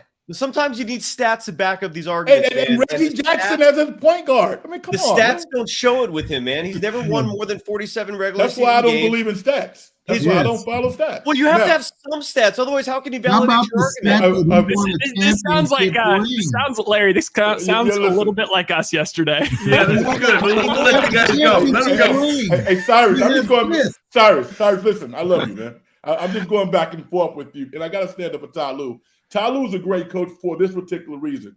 There is nobody in the room that he won't check. All right, that is the foundation of great coaching, holding everybody accountable. Foss, I love your soliloquy about the Denver Nuggets. I'm going to ask you one question. Who is going to hold Jokic accountable when he's giving up layups to Kevon Looney? The Golden State Warriors are great because, again, there's nobody who won't check every player on that team. It can't be the head coach of the Denver Nuggets' responsibility to discipline the players. It has to be internal and on the court. I haven't seen that yet from Denver. They have the personnel to win the championship, but holding each other accountable, I haven't seen that to the level that you have to win the championship. I wouldn't disagree. All right, everybody go back to their separate corners. Wait. Can I bring up one more team in the West? I'd love to just hear everyone's opinion on. Okay, go ahead. I'm not saying they're going to be a contender, but I am interested to see what the Timberwolves are going to look like this year with Gobert. I mean, I think that Anthony Edwards is like, if you're looking for a very stealth MVP candidate, they're at least going to win. They're going to win regular season games. Yeah. I like the T-Wolves. I'm agreeing with Ryan this one. One of my favorite kind of nondescript players, I just think if you watch him, you're like, wow, this guy's freaking good, is that guy Jared Vanderbilt. He's on that team. Vanderbilt's crazy long and bothers the Warriors. And what's Towns' one issue is he can't protect the rim well. Yeah, Towns is a crazy scorer. Edwards is Jordan-like, explosive athlete at the two. I mean, he's unmatched in some ways as an athlete. They look really good. And if you had Gobert, a rim protector. Yeah, playoffs is different. You're going to isolate both of their bigs. You're going to force them to take one of them off the floor. We know which one's coming off. It's going to be Rudy. Right. They don't have somebody like Patrick Beverly, as Red said, to hold him accountable. There's a difference between being a contender for the title, and I do love what you said, Cyrus, in terms of, yes, the Warriors have the composite that looks excellent. Other teams have to find their composite. That's why you play a regular season. You're playing the 82 to get to the 16 wins. I'm sorry, the Timberwolves, I think that sounds great. It's not going to work. At the end of the day, it's not going to. For example, like you're talking about matchups, like what I'd be interested in seeing is round 2 of Grizzlies Timberwolves, because that was crazy last year. That was an awesome series for whatever reason. Those two teams, like they just played each other tight. And you add Gobert in the mix as just another chess piece. It could be interesting. I don't think you do though with you talk about the two centers. It could open up the floor more for Towns to play where he wants to play, which is outside the. I mean, look, I don't want to pigeonhole myself as a Timberwolves. He doesn't like playing, but I like that. Like I like their season wins in the regular season. He's a big fan of that mall. He loves that mall. Championship. No. Did they get Gobert so Towns could just, Carl's going Pelican love.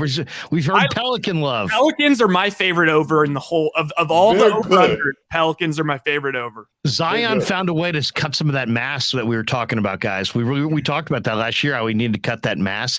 And it wasn't just fat. It was just body mass, muscle. And I don't know what he weighs, but it's got to be at least 20 pounds less. And to me, if he can keep the weight off, that's the best thing for his career. And, they got some talent there. Ingram's got huge talent.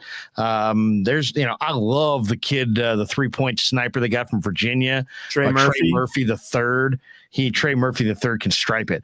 All right. What do you guys think of Phoenix? We didn't even mention Phoenix. We didn't mention Phoenix. Well, Phoenix seems ill to me. Are they Phoenix like seems sick. 5th seeds? Is Phoenix a 4th, 5th seed? Yeah, I think they're a top 5 seed for sure. But there's something, the fact that Ayton's not happy, and it just seems to, I don't know. It's a weird situation. But let me ask you guys this. I want to hit a couple of these before we get out of here. Real quick, everyone go around, say who's the team that scares you the most in the East. I want to figure that out. So for Cy, it's the Bucks, or is it the Celtics? Celtics. Carl. I'm going with the Nets. Okay, Nets. They scare. Yes, I'm with you, Carl. I mean, they had some additions like Royce O'Neal, TJ Warren, just some under the radar. Let them get it together. No, if they get it together, they could be scary. What about you, Frank? I think Boston's better, but Brooklyn has something to prove. I mean, they could be miraculous. They could be miraculous. Dan? I picked Brooklyn last night. Yeah, they're I think they're scary because Kyrie, if he shows up, I mean, KD took it on the freaking chin this entire offseason. Like I've never, unbelievably. So, and then Larry, to me, all these teams are small waves. The big wave is the Cavaliers wave, and that's the one that I'm worried about. What? I'm worried about the Cavaliers. Wait a minute, serious? The Cavaliers. People, by the way, for the people who like the Nets, the Cavaliers have how do you expect them to play any defense? Like Ben Simmons is the one player who can play D. AD. And when he's out there, do you really think they're not going to completely pick on him? Their centers fouling him and. You're going to send him to the line all the time. He's a liability. He's a head case. That the Nets have no chance. I'll say that right now. Cyrus, look for this, though. Here's where Brooklyn rivals the Warriors. They're going to win a lot of close games because they have finishers. And other teams don't have those types of players. So you can mess it up throughout the game and find yourself in a 2 or 3 point game and win at home and win on the road. They have those players. I mean, if Kevin Durant's foot was a 15 as opposed to a 16, Milwaukee never would have won that championship if he makes that three. So right. And that was without like Harden with a bad hammy, Kyrie. They're gonna win a lot of close games. We can play, but look, coach, let me ask you this. How important of a variable is mental strength in sports and especially basketball to you? Strong, but you could make an argument Kyrie Who's coach? I said coach. Oh, Who's sorry. coach? Aren't you coach, Carl?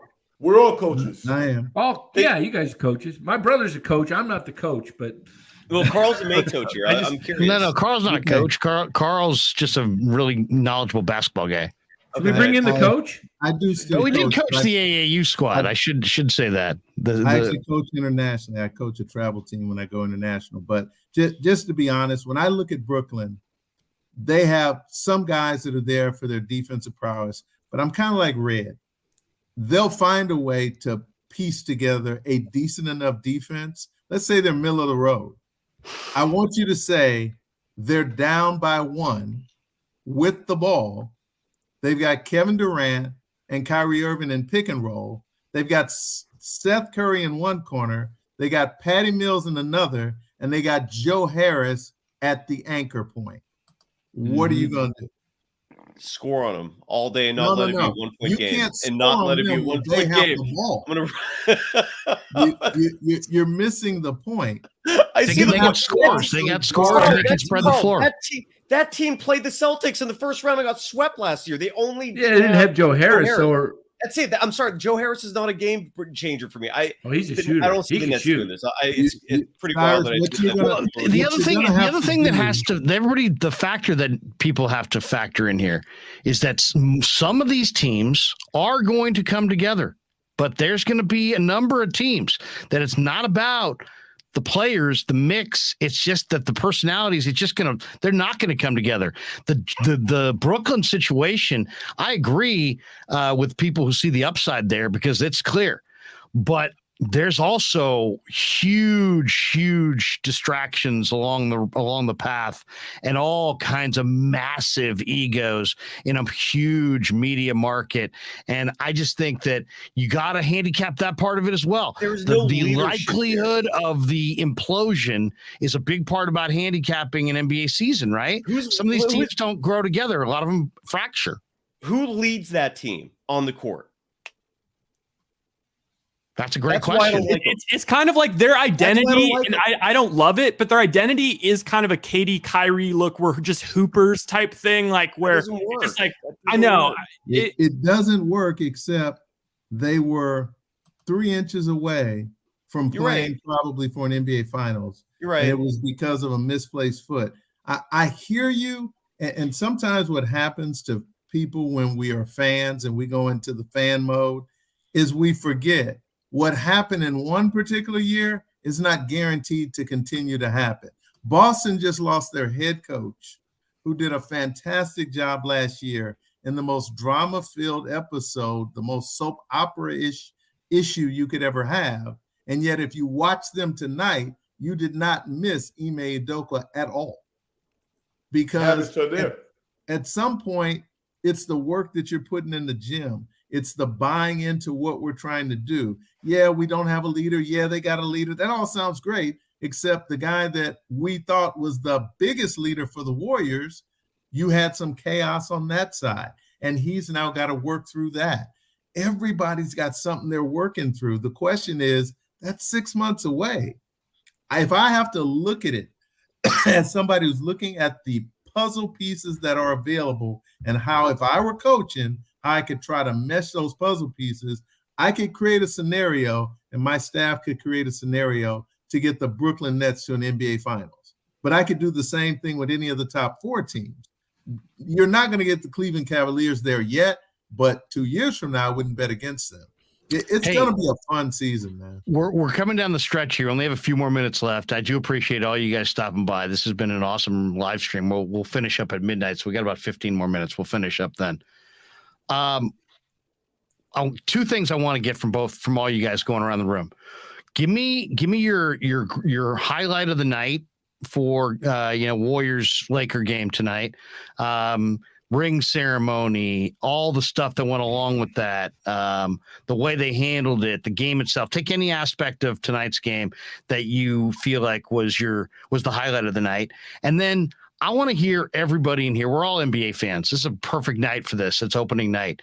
The NBA GMs were asked this question: which player is most likely to have a breakout season in the 22-2023 season? And I'll give you who they threw out. They threw out Evan Mobley. Cade Cunningham got 21% for Mobley, 17% for Cade, 17% for Edwards, 14% for Zion. Also receiving votes: Anthony Davis, Rudy Gobert, Jalen Green from the Rockets, Halliburton, Tyrese from Indiana. Kuminga got a vote. Tyrese Maxey, Ben Simmons, Anthony Simmons, Franz Wagner. But what was your highlight of the night, and who's your breakout, either team or individual, around the league? And why don't we start with you, Rye? We'll go from the top to the bottom. Ooh. Okay. It's a little tough. I'd say my highlight of the night, dang, it was just Wiseman being just looking consistent, looking like a pro, looking comfortable as hell. Like, it was, I kept kind of wanting the crazy Wiseman play, but you know what? Like, that's he played like Kevon Looney tonight, and he seemed very comfortable in his role, and he seemed assured of himself, and it's just great to see him motivated. It's great to see him playing, man. That is I'm sure that was really tough on him, having to watch everybody else get run in the finals and whatnot. So I'm going to say James Wiseman's performance, and then breakout player or team, breakout player or team, or both, either one. Okay, I'll go player. I think Anthony Edwards. I think he kind of arrives on the scene in the end, like finishes top 6 in MVP type year. And yeah, throw that one out there. Okay. Danny, highlight of the night, breakout player or team in the league. What do you got? Okay. Highlight of the night, got a couple. One, I agree with Rye. Just seeing James Wiseman out there was so nice, just to see him playing and healthy. And I just love the kid. I just think he's going to get better and better. The game will start to slow down more and more. It already is slowing down for him. But as he gets more minutes, I mean, that is just a wonderful sight to see. The second thing I love tonight, I really love just the one play that Steph, when he drove the hoop and he made the reverse right-handed layup where he kind of, and then he did a fadeaway jumper. It's like he added another tool. Shimmy. Yeah, another tool to his game. He's always adding something. And I haven't seen much of that fadeaway jumper. And I just think, he's just going to have a tremendous year. If he wasn't so, so great, he to me, I think he can get better. I think he can improve even over what he did last year. And I don't know if it'll be so much statistically, but just his overall game, I think he's just getting better and better. As far as breakout player, Josh Giddey with Oklahoma City is a guy that is he's improving. I mean, he's not on a good team, but the guy can ball. And I think he's going to do some special things in the league. Red, what do you think? What was your highlight of the night tonight, and your breakout, either team or player, for the year? Well, highlight of the night, it's pretty emotional, is Juan Tuscano-Anderson getting his championship ring and giving it to his mom. I mean, I'm sure many people who love him, this 29-year-old grown man at this point, told him that his ceiling was higher than maybe he thought it was. But 5 or 6 years ago, when he played for a summer league team that I coached, I remember, I was one of the coaches, I remember sitting on the bench telling Juan, I think he just came off, that was an MVP season maybe in Mexico, and I didn't even know about that. But he played in San Francisco Pro-Am, and I'm sure you can ask him, he'll tell you. I said, Juan, you can play in the NBA, Juan. You need to find the right team. I said, you're a great teammate. You play excellent defense. You're smart. All you got to do is hit the corner three. I go, you can do it. He's in the NBA, thriving, and he's a champion.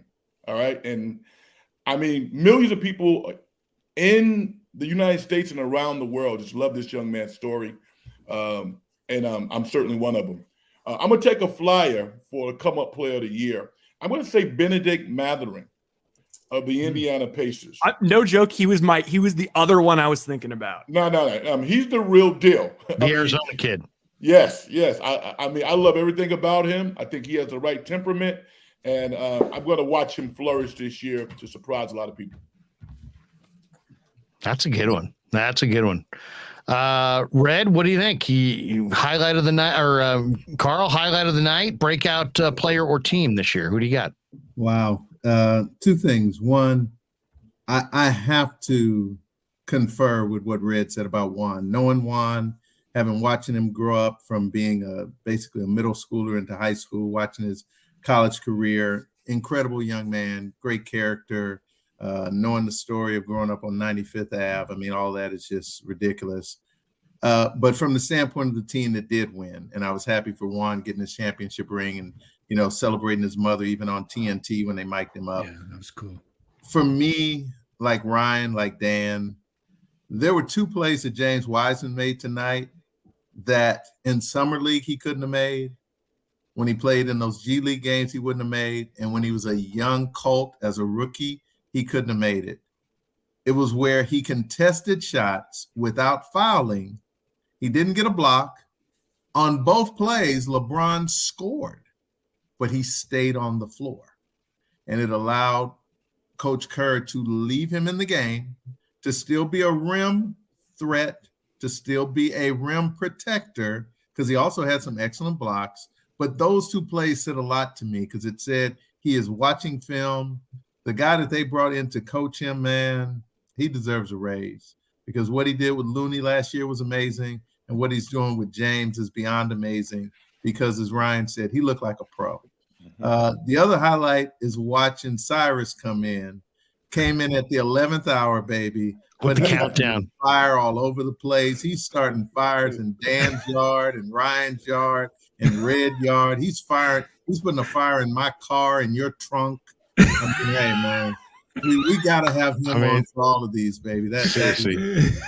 He's locked on. I mean, we're part of it. He's locked on. It's a totally different level. Dan Patrick would say he's in fuego.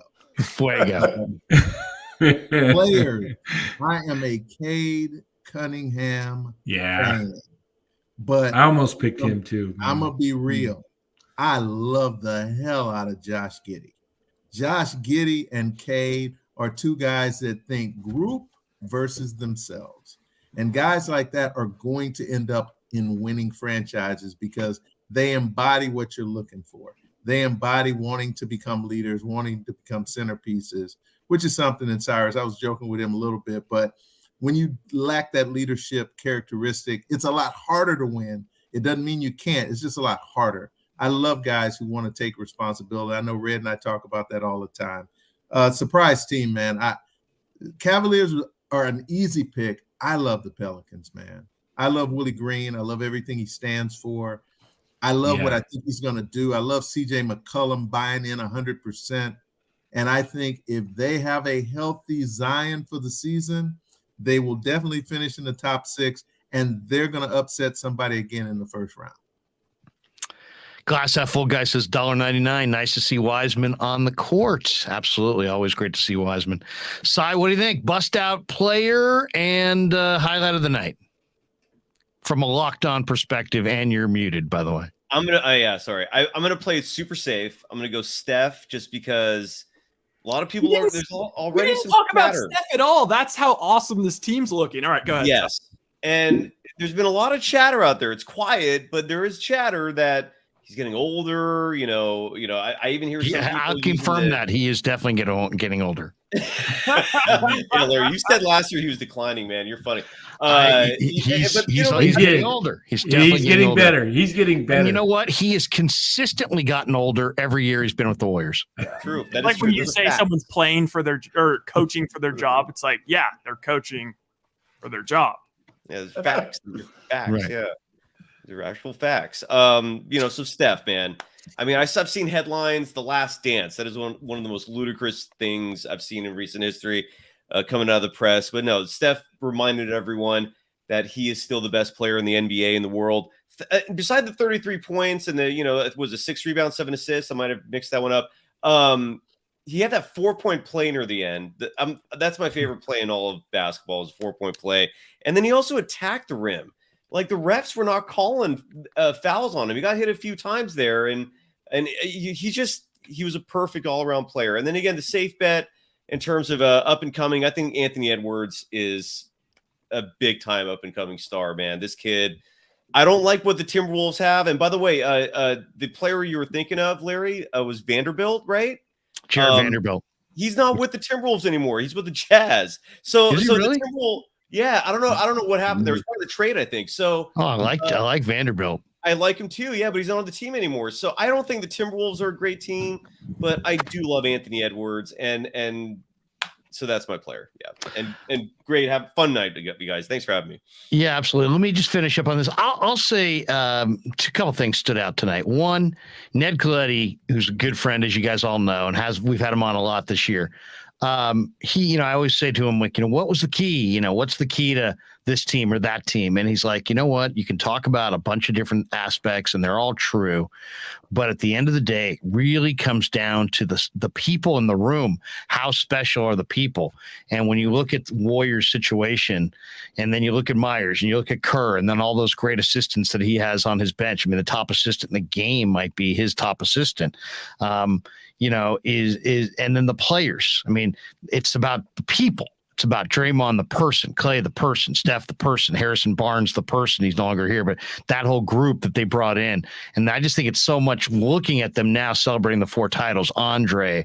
It's so much about the people and how great a collection of people they gathered in a short amount of time. It's a real testament to their personnel staff. That's the first thing. I think a lot of credit on that has to go to Bob Myers. I mean, totally, and others. I mean, Larry Riley and Nelly, and they're all. It's I'll say the guy Larry Harris. The guy we talk to quite often. Larry Harris has had a huge say, and there's others. Mike Dunleavy Jr. now, and then Sean others. Livingston and Zaja. It's the people. It's the people, and then basketball wise. Just the addition of DiVincenzo. He's 25. I think he's 25. DiVincenzo. And then you've got the addition of JaMychal. JaMychal's not old. So you're adding 2 guys, rotation players in their prime who look like they're just going to seamlessly blend because they've got high basketball IQs and their bodies aren't broken down. And that's exciting because it's like you lost your best on-the-ball defender in GP2. You put him on Ja Morant. You put him on Devin Booker. You put him on, really, really good offensive players, and you shut them down. And you lost him to Portland. So it was imperative that they actually improved their roster. And DiVincenzo is not GP2, but he's different and he can help them in other ways, but he's a basketball player. And then JaMychal is such a great underrated player, one of the most underrated players in the league. And you forget that. And if his 3-point shot comes back, we got a little glimpse of that tonight. I think those 2 guys are really, really special. As far as my breakout, I love the Kings. I really believe Mike Brown's going to keep that thing together, and I love them as a breakout team. But if there is a team that I think is going to start to emerge as like everybody in the league wants to see them play, I think Carl kind of touched on it. I think it's not just Cade. It's Cade Cunningham and Jaden Ivey. Jaden Ivey is a crazy explosive athlete. He kind of reminds me of a Gilbert Arenas, kind of reminds me of a Russell Westbrook. In some ways, he's like the greatest 2-guard athlete maybe in the entire league, in a league that has lots of great 2-guard athletes. He's just a blur. He's so fast. And I think that was well coached at Purdue. And now you put him next to Cade Cunningham, who's going to absolutely take it to the next level playing on the ball. I just think Cunningham and Ivy could be just an awesomely entertaining backcourt. And like, if they're ever playing as you're dialing around, you'll be like, hey, I want to watch that. So I'm looking forward to watching. Don't you think those they're two still guys. about 3 or 4 years away as a team to compete? Their Pistons are a few pieces away, but they do have some nice pieces. Sadiq Bey is a nice player. He's got a high basketball IQ. It'll be a good league pass team. Hamidou Diallo is a phenomenal athlete. They got Bagley there. If he gets healthy, they got some nice players there. Yes, Isaiah Stewart. They got Bogdanovich who can shoot it. So I don't know. We'll see. You're right. Maybe in 2 years when they're need really a couple more ready to lottery start, picks. 2 years when they start to make that climb, being a playoff team. Maybe Draymond finishes up there and helps. Who knows? We'll see what happens. Larry, in your comments, GTC Reels writes, I think it's Mijalovic is how you pronounce that. That's the Warriors assistant coach, who's the big man coach that we talked about earlier. And he also coached Jokic. So, Jokic, right. Yes, exactly. It's no surprise that, he's working wonders with the two bigs now. It's exciting.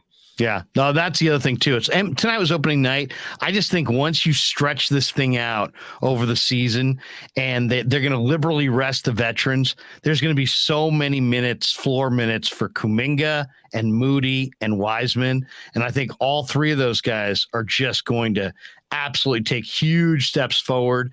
And I think the team is going to feel different because you're going to see their stars still as stars, but then these other guys kind of carrying the team with their energy. I think Kuminga could have a bust out year. Moody the same way. Wiseman the same way. I mean, you might see those three guys right there just start to carry that second unit and really develop. I mean, that's the exciting thing for Golden State is those three guys could become a great trio unto themselves in the front court. I still think Rollins is going to be a massive contributor once he's back and healthy. Yeah, what do you Carl, what do you think of Rollins? We had him in studio the other day. I'll say this. Great kid from Detroit, who dad worked for Chrysler, got up at 4:00 in the morning. Incredible work ethic, amazing mid-range game. I said, who do you compare your game after?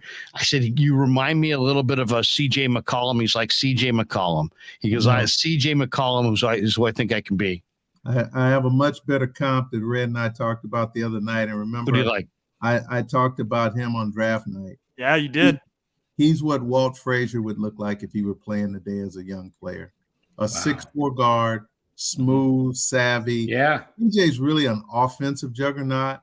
He looks like a total lead guard. He can defend it. He can get to his spots. He can pull up like a 10-year vet on a pull-up jumper, which is incredibly rare today. He can get to the basket. He sees passing lanes. He's going to be a special player. DiVincenzo's probably only going to be here one season. He'll be able to do some incredible things, have a great role, and then move on and go somewhere else and make $20 million. Ryan Rollins will be the guy who'll take that spot, and he'll be better than DiVincenzo over time. Wow. I'd like to get your guys' opinion. Well, hold on a second, Danny. Frank, were you going to add on Rollins? Yeah, I think his trajectory is going to be similar to Jordan-Poole. I think he's spent a lot of time down in Santa Cruz. He'll probably be one of the best players in the G League, and he'll show flashes this year. And I mean, he's going to have a lot of general managers scratching their heads next year because this kid looks like a starter, man. And yeah, I mean, he's a great kid. He's a great kid. No, he's a talented guy. No question about it. Yeah. Do you guys like Baldwin, by the way? Not as much. Baldwin, he comes across like a coach's kid. He plays smart. He moves the basketball. He just flows. He's not a ridiculous athlete. He's a basketball player. He's going to kind of be the Bielitsa type player this year. He'll have some moments where he'll do some really good things because he understands ball flow, player movement, super high Q type of guy. But I'd love to see him play 20, 25 games in the G League. I mean, they're so good on the top 10. And let's be honest, they've actually got 11 or 12 that their young guys, Rollins and PJB, can afford to spend a good amount of time in the G League. And like Red said, we all know that's not a demotion. That's an absolute promotion because it gives them a chance to really get comfortable and confident. I mean, I hated seeing Quindary, as Dan said, have to show up tonight because I really liked him. But I'll be honest, I like Lamb a lot. I saw him in the exhibition. Yeah, that's what I wanted to ask you guys about Lamb. He's a grindy guy. I like Spencer. Spencer can play. Spencer's still there. The Lakers have picked two guys that kind of look like Spencer picked them up in the last couple of years. One of them's now in Chicago, we all know. Mm-hmm. And the other one is still on their roster. The guy's got a really good head for the game. He's got a good flow. He needs to learn how to really defend at the NBA level, but his athleticism is there. You can see he'll be able to shoot it. He flows with the action. I think that I'm going to go down to Santa Cruz a bunch of times. One of my friends, young man, he coached in high school, is coaching there. So it's going to be a lot of fun. In fact, if you guys ever want to take a road trip, we should go down there. I'll go. I'm down for that. Yeah. Let me say this about Baldwin, because this kid was literally the number one high school player in the country coming out of high school. And he committed to Duke as a sophomore, right?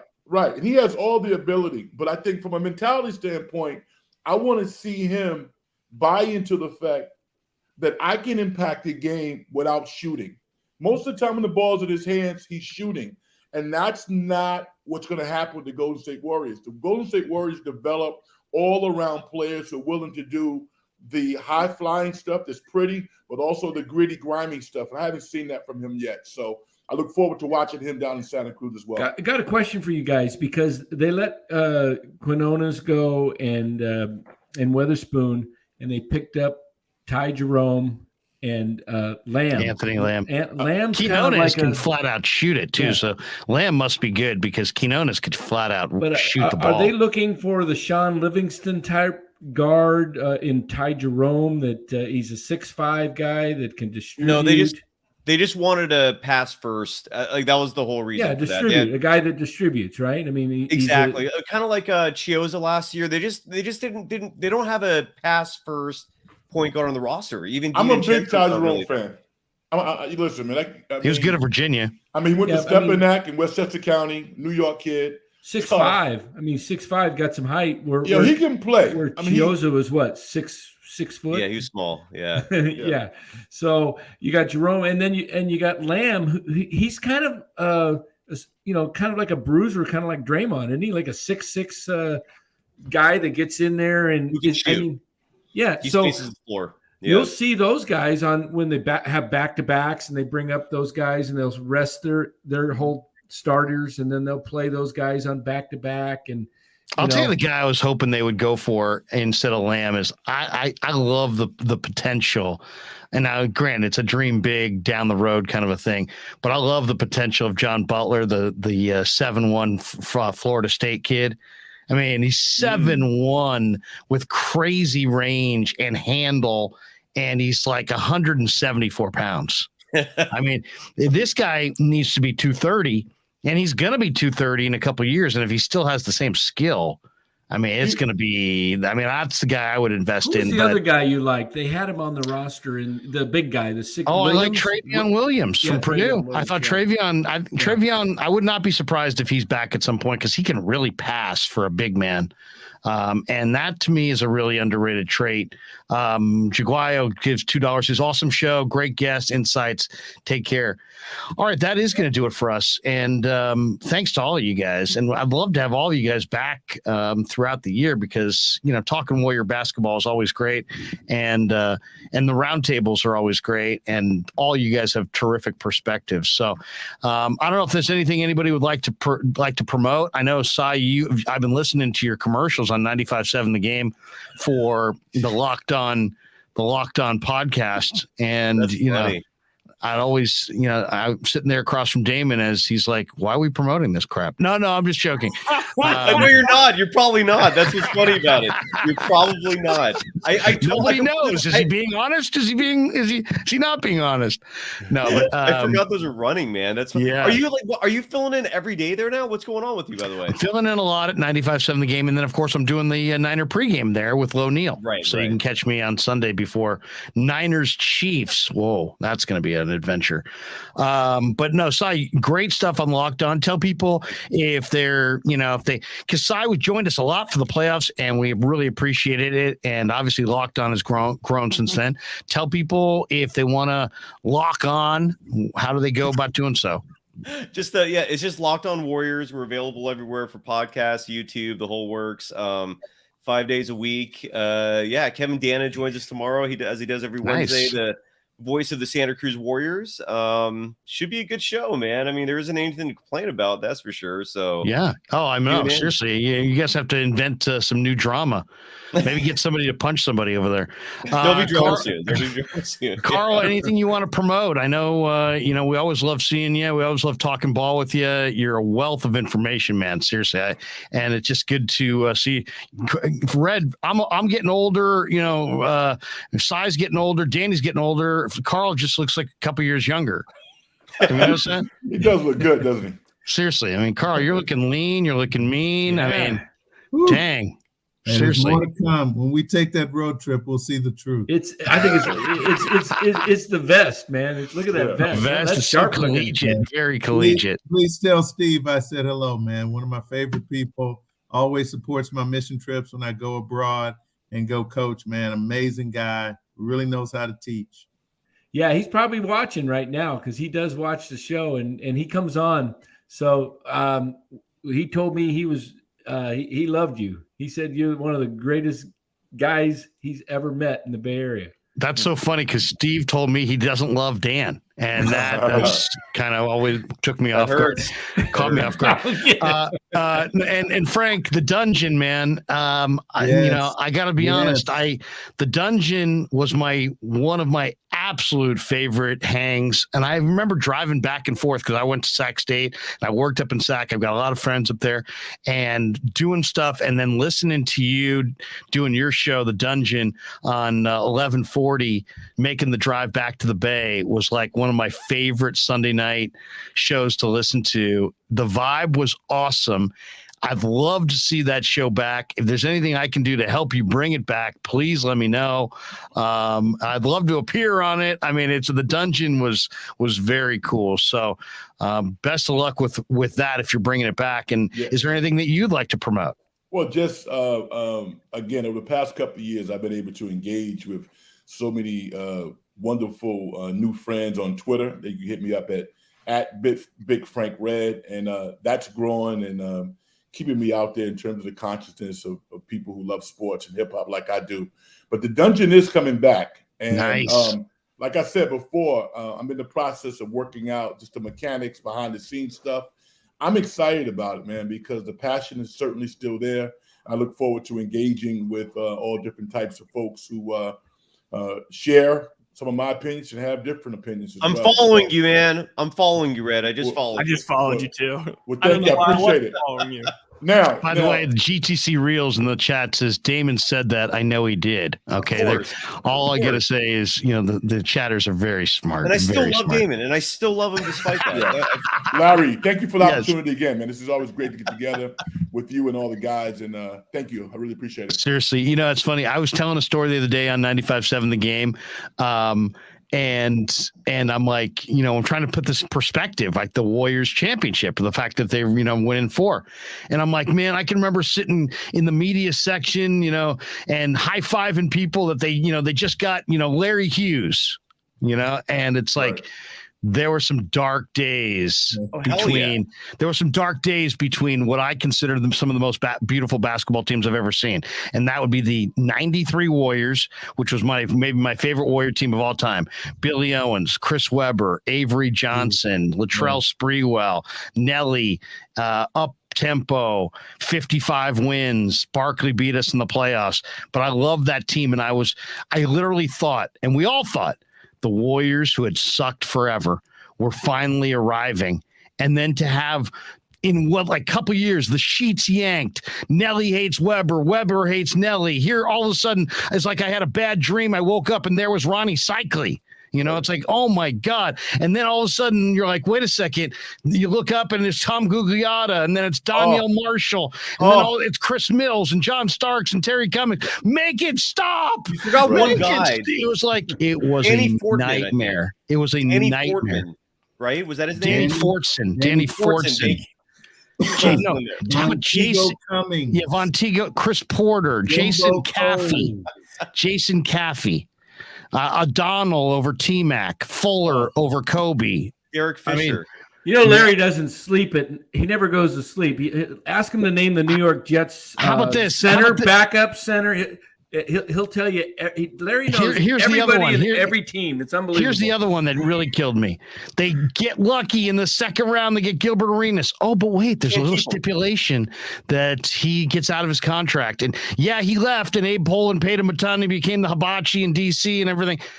But then they changed the rule the very next year because it was a loophole. Oh, that sucked. Larry, so they lost Gilbert Arenas. Warriors. Reason. Don't forget about Daniel Munch. Jameson, Antoine Jameson. Antoine. I was there. Fun. We were there. I think 51. Weren't you sitting next to me for 51-51? Probably. Yeah. Yeah. But the Warriors Kobe could have had James Kobe Harden had 50 that night too. Kobe had 52 that night. Remember that? Yeah, I know. The Warriors won. And not only that, Frank, when Kobe died, and I did a show with John Lund on ESPN, and I was trying to think in my mind about the greatness of Kobe. I thought of that night because in some ways that was Kobe at his apex. The defense was draped all over him. He's in the corner making shots. He was so special at his incredible, the height of his greatness. And to just have that courtside seat for that was, that was a special night. Kobe's unbelievable. Did you see the piece on him when he was playing against Paul Gasol in the Olympics? Yeah, where he ran. Did you guys see the Redeem Team doc? Yeah, so good. Goodness. Check out the Redeem Team doc. First play, I'm going to run right through him. He ran through Gasol. Gasol was his teammate. And LeBron, everybody was like, what? It'll get you so fired up on Kobe, and you're like, there's another great story where they're all coming back from the club, and it's Melo and LeBron and Wade and all the Bosch, and they're getting back from the club at 5 a.m. and they're in the hotel lobby getting back, and they see Kobe just in his workout gear, and they're like, "Yo, Kobe, what the hell are you doing, man?" And he's like, "Go work out." And then they all slowly started doing it, and then before you know it, the whole team was going at the same time, and it's like, damn, that's him and Powell were super tight and close with the Lakers, and then he ran him over, and the Redeem Team got the redemption. Yeah. All right, guys. Hey, we're gonna let you go. It's after midnight. I'm sure you guys got things going tomorrow. So thanks again. We'll do it again soon. Ryan's got to close us out with Monster Slam. He's gonna. Well. First of all, I gotta still pay. I gotta still run the commercial. So let me say goodbye to you guys, and then I'll let you guys get on with your night. Hey, good to see you guys, Carl. Good to see you, Carl. Good to see you. Cy, you're the man. Good to see you, brother. All right. That was fun. That was a lot of fun. Those guys are a wealth of knowledge, man. I love listening to all three of them, but they're just great. They're just great. These basketball, I thought one of the surprises to me in doing the channel over the last year was how fun the whole basketball recap was, especially in the playoffs. Now, you don't have the same kind of intensity in the regular season, so you kind of pick and choose. But it will be fun to do some of these games because there are really interesting things that happen within these games that are really interesting to talk about. And sometimes it's involving announcers, rumors, the fans. You know what I mean? It's it's such a great show right now, and there's so many subplots. And I feel like we're kind of treated in that we get this incredible basketball team. And so we're going to see tons of national TV matchups this year and a lot of really good ball. They just teams are going to come looking for the Warriors they're going to fire their A game against the Warriors most nights. Look at how sharp at times. I won't say the whole game, but at times the cuts to Curry, the backdoor cuts with the reverse layups and the 3-point play on one of them when Reeves fouled him. How about the 4-point play? You mean? Well, no, that was that one, but there was a reverse where he got fouled on a reverse layup when he cut. How about the footwork, Danny, on that one where he kept reversing underneath and he kept switching? The footwork of Steph right now is just incredible. This was one thing I didn't want to just prolong the keep these guys late, but this was my one question I wanted to pose to everybody was I got the feeling, and they brought up LeBron's body language. This was the first time I can remember where it actually felt like LeBron no longer thinks that he's better than Steph Curry. He started off very slow tonight. And to me, when I was watching him, he got going as the game went. But when I was watching him when the first half and when Wiseman came in, he looked slower to me tonight. And now he did pick it up, but at some point, Father Time catches everyone. And I mean, I just think this team, the Lakers, are not well meshed. They don't fit. I mean, Patrick Beverly and Westbrook on the same team, those guys can't stand each other. I know. It's incredible. You know what I see with LeBron? I see a guy that if he's rolling downhill, I mean, he's still as dangerous as ever, right? But if you can get a body in front of him and make him pull it up and don't let him go all the way to the rim. Yeah. Seems like he's most comfortable now in two modes. The face-up game from the perimeter where he's shooting the ball, or just full speed downhill going to the rim. But if you can force him to kind of dribble it in the intermediate, kind of stop, start, and maneuver his body, I think the quickness and some of that fluidity is gone. It looked like I don't think he's going to separate. I saw guys that were all, kind of bothering his shot, kind of all over him in that mid-range. Oh, so, Kuminga had him. It's a lot of cutting. It takes its toll. Well, yeah, and you got to pace yourself 82 games. I mean, it's a lot of these guys tonight, they're not in the best shape still. They're not both sides. I think the Warriors are gassed. No, exactly. Warriors are totally gassed. That's a scary thing is I think that for the league, if you're watching this game, I feel like the Warriors just blew the Lakers out, and I never thought it was even a close game. And the Warriors maybe played their C game.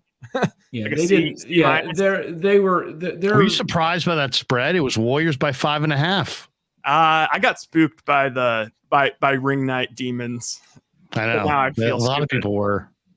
Maybe that's why it was such a bad number, the historical.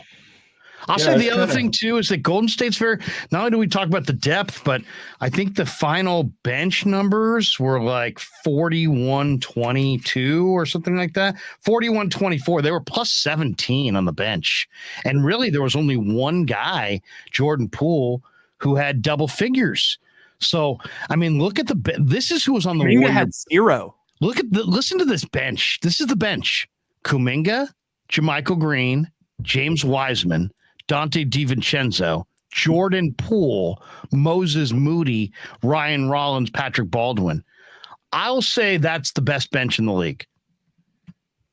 And the Lakers bench is horrible. But I mean, that right there has got to be the best bench in the league, especially if Carl's right about Rollins. I'll take his word for it because I haven't seen a lot of Rollins. But Moody is going to be terrific. I think Poole is going to be a very, very good player. DiVincenzo, Green, Wiseman, Kuminga? You got to be kidding me. That is a phenomenal bench. That is an unbelievable deep bench.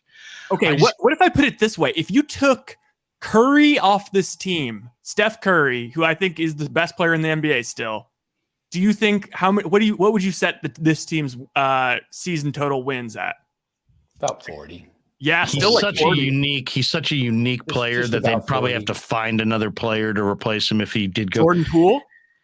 Yeah, I mean, I guess they would just play Poole. Yeah, I mean, I would say there is the replacement. I think they could be I think they could be a mid-40s team. Yeah. That's what mid-40s.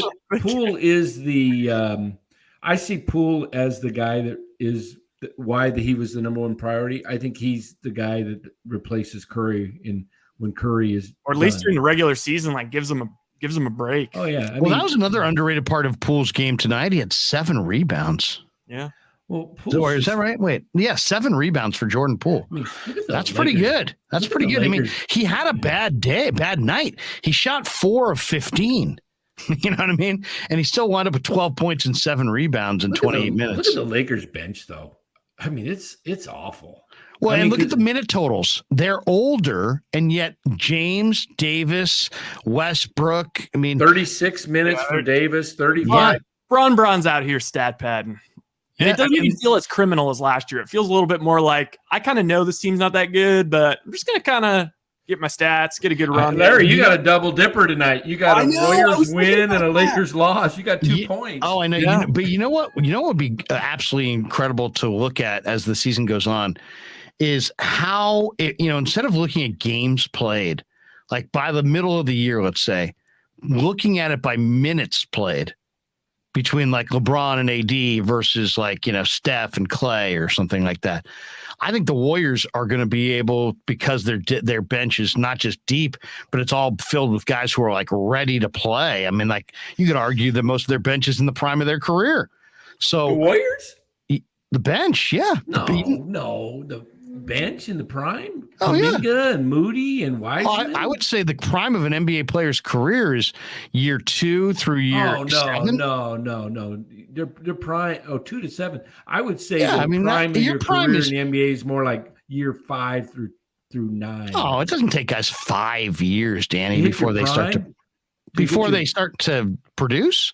No, I'm 5 years. I'm saying your prime when you're at your peak. No, I would say your prime, your basketball prime is, I would think, now these guys come into the league so young that, I would say your second year in the league, and that's usually like 22. Maybe some guys are. Well, so this guy's younger. These guys are 19. We might be talking two different things. Well, I'm saying usually you either have guys who are like give you an example. Patrick Baldwin and Rollins, like they're so young as far as experience, and they're not ready to play big minutes. But Moody, Poole, DiVincenzo, Wiseman, Michael, and Kuminga are all ready to play big minutes. They're all ready to play double-digit minutes every night. And they're all ready to play. Prime, I see prime. When I say let's prime, just go to commercials. Let's not get into it. I'm thinking prime as your, where you're at your peak of you're playing your best ball. Yeah. So this is what I'm talking about. When you're too young to contribute, you can't really contribute. And then there's the Iguodala. You're too old. Most benches have guys that fit those two descriptions, or they're just a bunch of nobodies. Like most teams have like 3 or 4 guys on the bench that are just like, what? Hey, this guy's okay, but he's the Warriors don't really have hardly anybody that's like that. Every guy, like in my mind, and we talked about this in the finals, on this team, I think Moody, Poole, DiVincenzo, Wiseman, Kuminga, Clay, Steph, Looney, Wiggins, Green. I think they've got literally 10 guys that I would consider as NBA starters. JaMychal Green, I'll say, is more of a bench guy, even though I really like him. And I think Rollins and Baldwin to be determined. But the rest of those guys are NBA starters. I don't think Kuminga and Moody are yet. They would be like Houston Rockets. I think Moody is going to be ready this year. He just didn't get that much run today. I think he's going to be the best of the 3 young guys. He'll be one of the more reliable ones. NBA GMs listed Kuminga, interestingly enough, and not Moody as their player to break out this year. I think Kuminga is going to be huge. I kind of think Kuminga. I don't know. I'm a little worried about he's so young. Like he should be a freshman in college right now.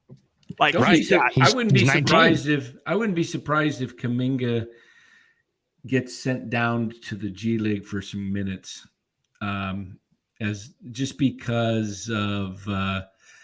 I'll bet she doesn't. I bet they keep him up because they're going to send Rollins and Baldwin down from time to time. They send him all. I'm not saying for a long time, but just a few games if he's not getting a lot of minutes, just because he's so young. He's only just turned 20. I think, but Kerr understands. That's my point. I think Curry and Thompson, we're going to get to the middle point of the year, and they're going to have played the same number of games as like LeBron and AD, but they're going to have so many fewer minutes because the Warriors are going to be able to play Kuminga and Moody and DiVincenzo and all these guys. So that's going to be the interesting thing is like what you saw tonight. The Warriors had 1, 2, 3, 4, 5, 6, 7, 8, 9. They had 10 players play at least 13 minutes or more. Those guys, I will spreading say it around. I will say. All right, wait, guys. We should before we go on any more tangents, we should hit commercials because Larry, we do have an early morning. What are we? I think we have to leave by 11 for practice, but tomorrow morning there's a chance we may do an interview with a 49ers UK fan group leader. Okay, so here we go. We'll play this right here. Where is the? There it is. Hey, look All at right, what we'll Dusty come Gold back says. in just a minute, but first a word from our sponsors. Larry Krueger here for Telmetrics. Thanks to Casey Bateman and the good people at Telmetrics. If you're an occupational therapist, if you're an orthopedic surgeon, a chiropractor, a physical therapist of any kind, Telmetrics is designed for you to use in your practice and will greatly benefit your patients. Telmetrics uses computer vision and artificial intelligence and provides a platform for outpatient rehab therapy services, both in the clinical and the telehealth environments. So using Telmetrics can improve your patient's experience and much more. So for all your sports injury needs, or if you're a physical rehabilitation specialist of any kind, call and make sure you use telmetrics.co, Telmetrix.co. And thanks to Casey Bateman and all the good people at Telmetrics for being a proud sponsor of the Krueg. I'd like to thank our sponsor, Dan Coccimilgio. Dan is a buddy, and he is a phenomenal retirement planning specialist. And you can contact him today at securemoney.com or at his number 925-628-9966. There's a lot of uncertainty in our world right now, and you want to make sure that your money is secure. That is the key. Danny's got 25 years of experience, born and raised right here in the Bay Area, and he can help you get an immediate 10% premium bonus on your principal retirement account. So give him a call, 925-628-9966. He'll make an appointment with you, and you can sit down. It's not a one-size-fits-all kind of a deal. He'll consult with you and come up with a strategy to get you going to where you want to be. Once again, 925-628-9966, securemoney.com on the web.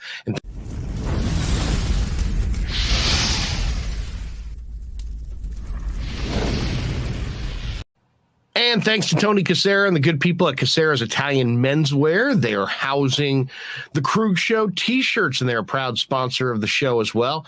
The Krueg Show t-shirt, the Krueg Show podcast t-shirt is available there at their store in Dublin. Their address is 7372 San Ramon Road in Dublin, California. And go see Tony Cassera and get yourself a Krueg Show t-shirt and support the show.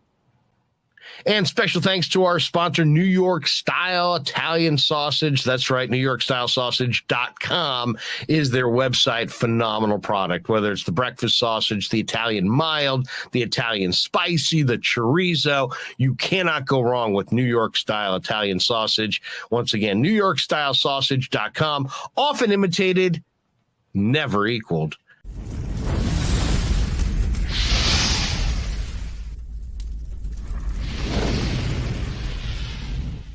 We grew up with a Sunday dinner.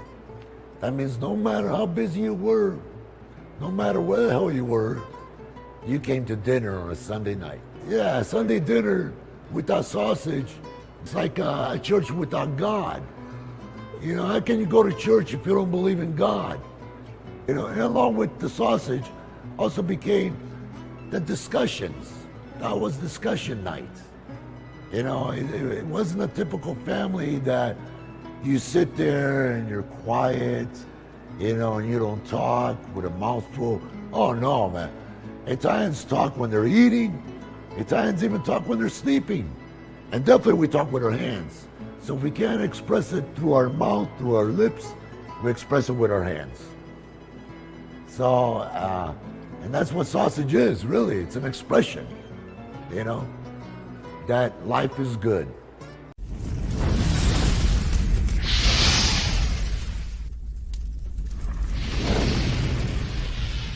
So New York Style Sausage was started over 70 years ago.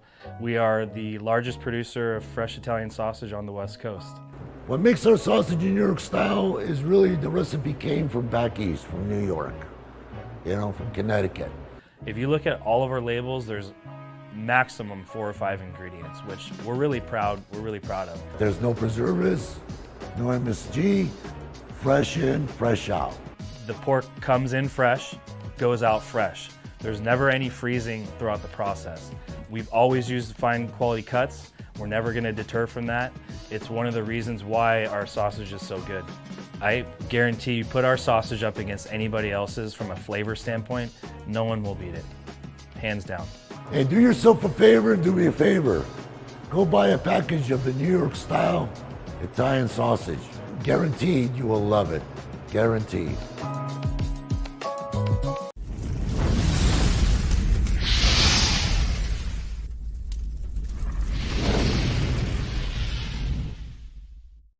get that wink from Pasquale, you know it's time to bolt for the door.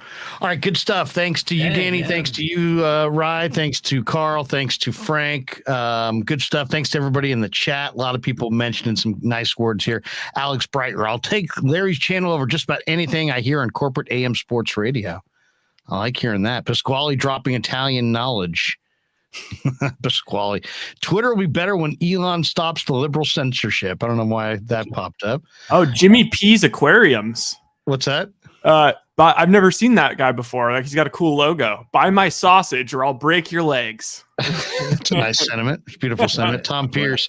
Thanks. Just a thanks. You know, that commercial got me hungry though, man. It's been 12. I haven't why don't you wake up the old lady and see if she can make you some of those chicken I just wings? asked her, could I have some scrambled eggs and some sausage? You know, really? Air fryer?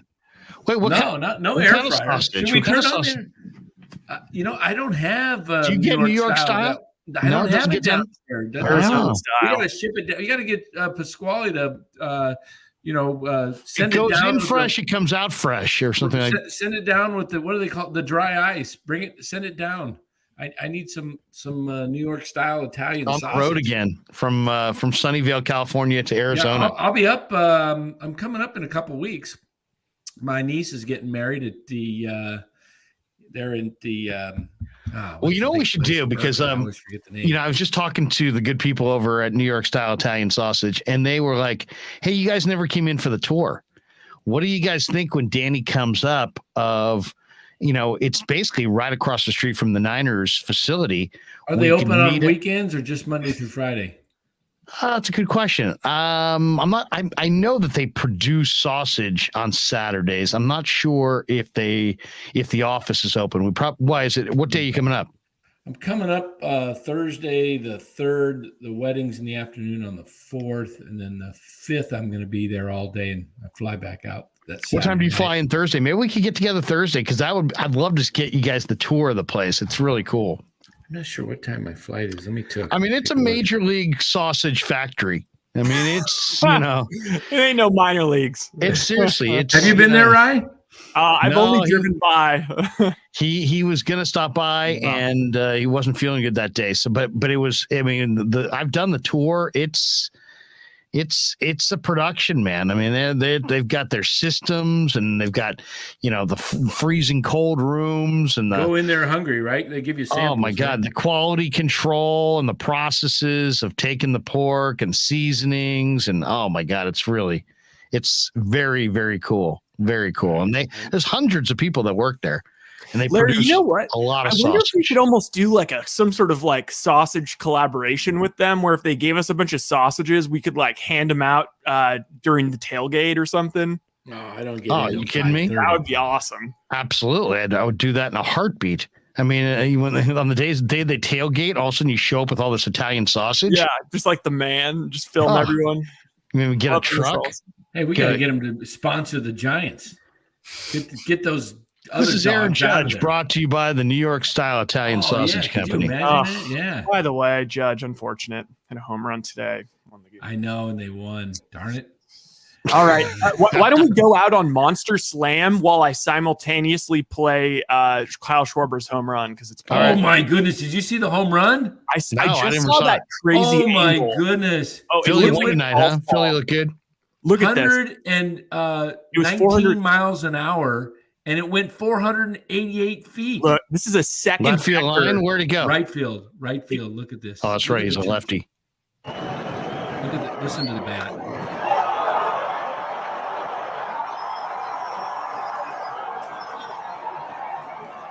That legitimately almost went out of Petco. I've never second deck. The wager that I was thinking about taking was Kyle Schwarber over under on total bases. I think it was 3.5. I mean, if he's now woke up, that's scary. He rakes. That was the guy the Giants should have gotten. Schwarber, could you imagine and Harper? Could you imagine though how popular Kyle Schwarber would be? How many balls he'd put into the Cove? I mean, it would be literally Schwarber Cove. Even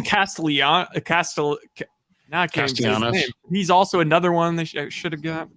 Oh, hey, I was tweeting tonight real quick, and then I pulled it back. 7 out of the top 10 teams in payroll made the playoffs.